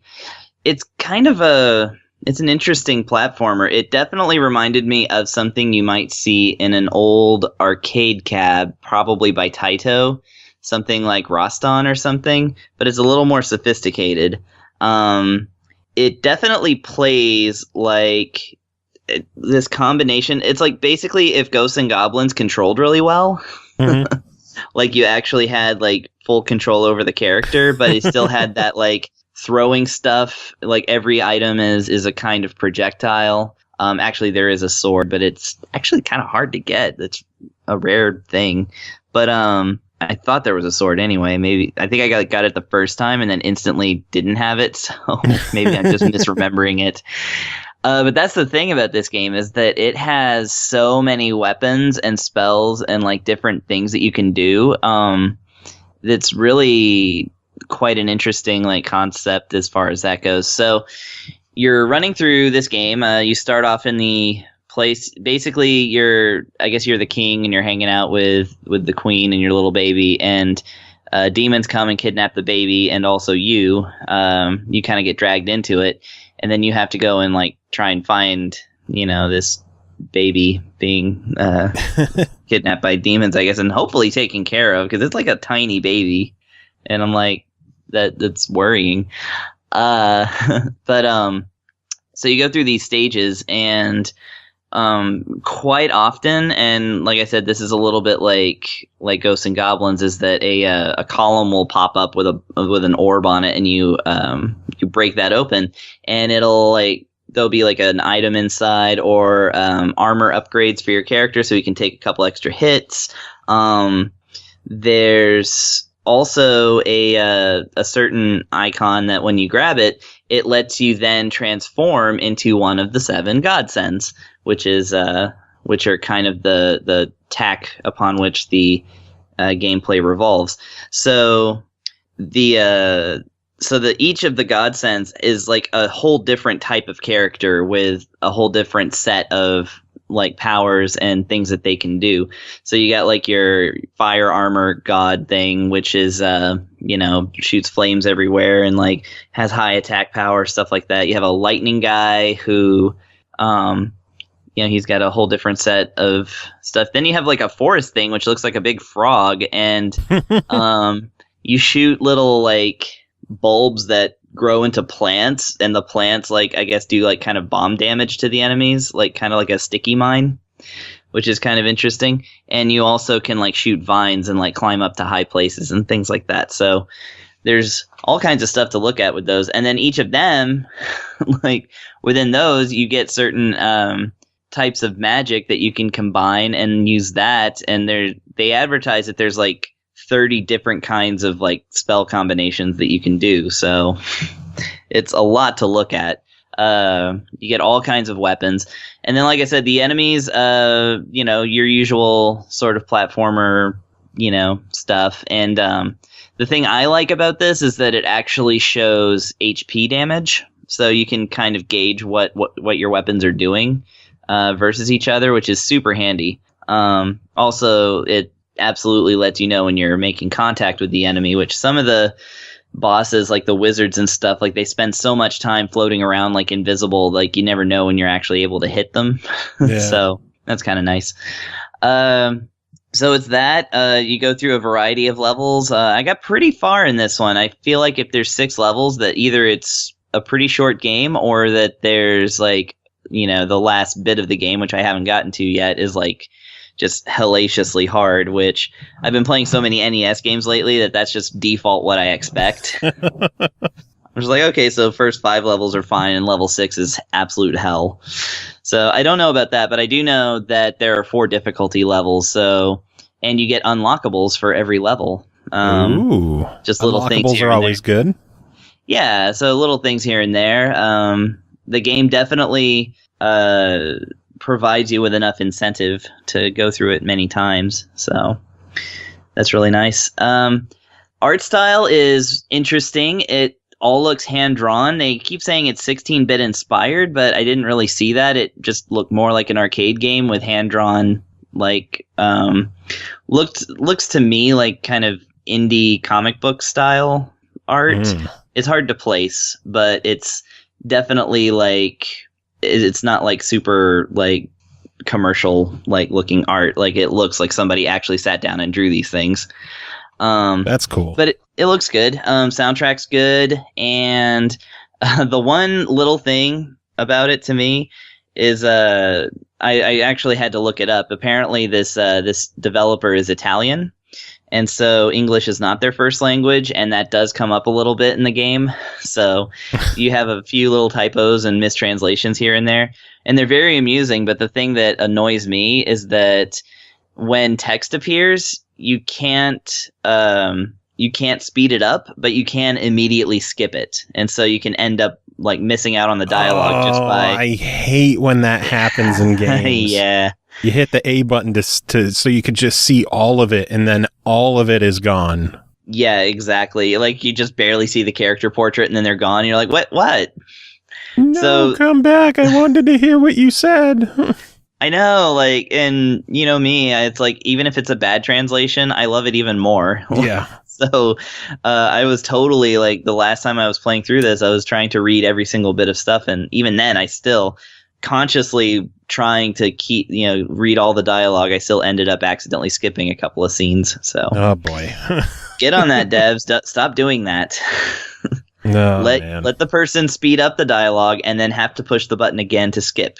Yes, like that. Exactly. That's what that needs to be uniform in all games. Yeah. But that's not an unforgivable crime. Honestly, this game is solid. It's nicely put together, and it's clear a lot of work went into it. So I approve of it. Cool. So $13 on this one. What is your verdict? $13. I mean, it's so hard to recommend something for that price since there's so many actual arcade games that only cost $8. But I say go ahead and get it just to support the developer. And also, this is the kind of game that people, I think, are going to want to like really get into and explore and speed run and do all that kind of cool stuff. It's a worthy game. Let's say that much. Cool. Sounds good. Well, Chris, thank you as always for coming on and chatting about this stuff. Thanks again to everyone who joined on this episode doing reviews, and Nick from Makin Games for coming on and chatting about Raging Justice. That is it for this episode. Chris, do you have any final words to end it? Don't buy cursed guitars.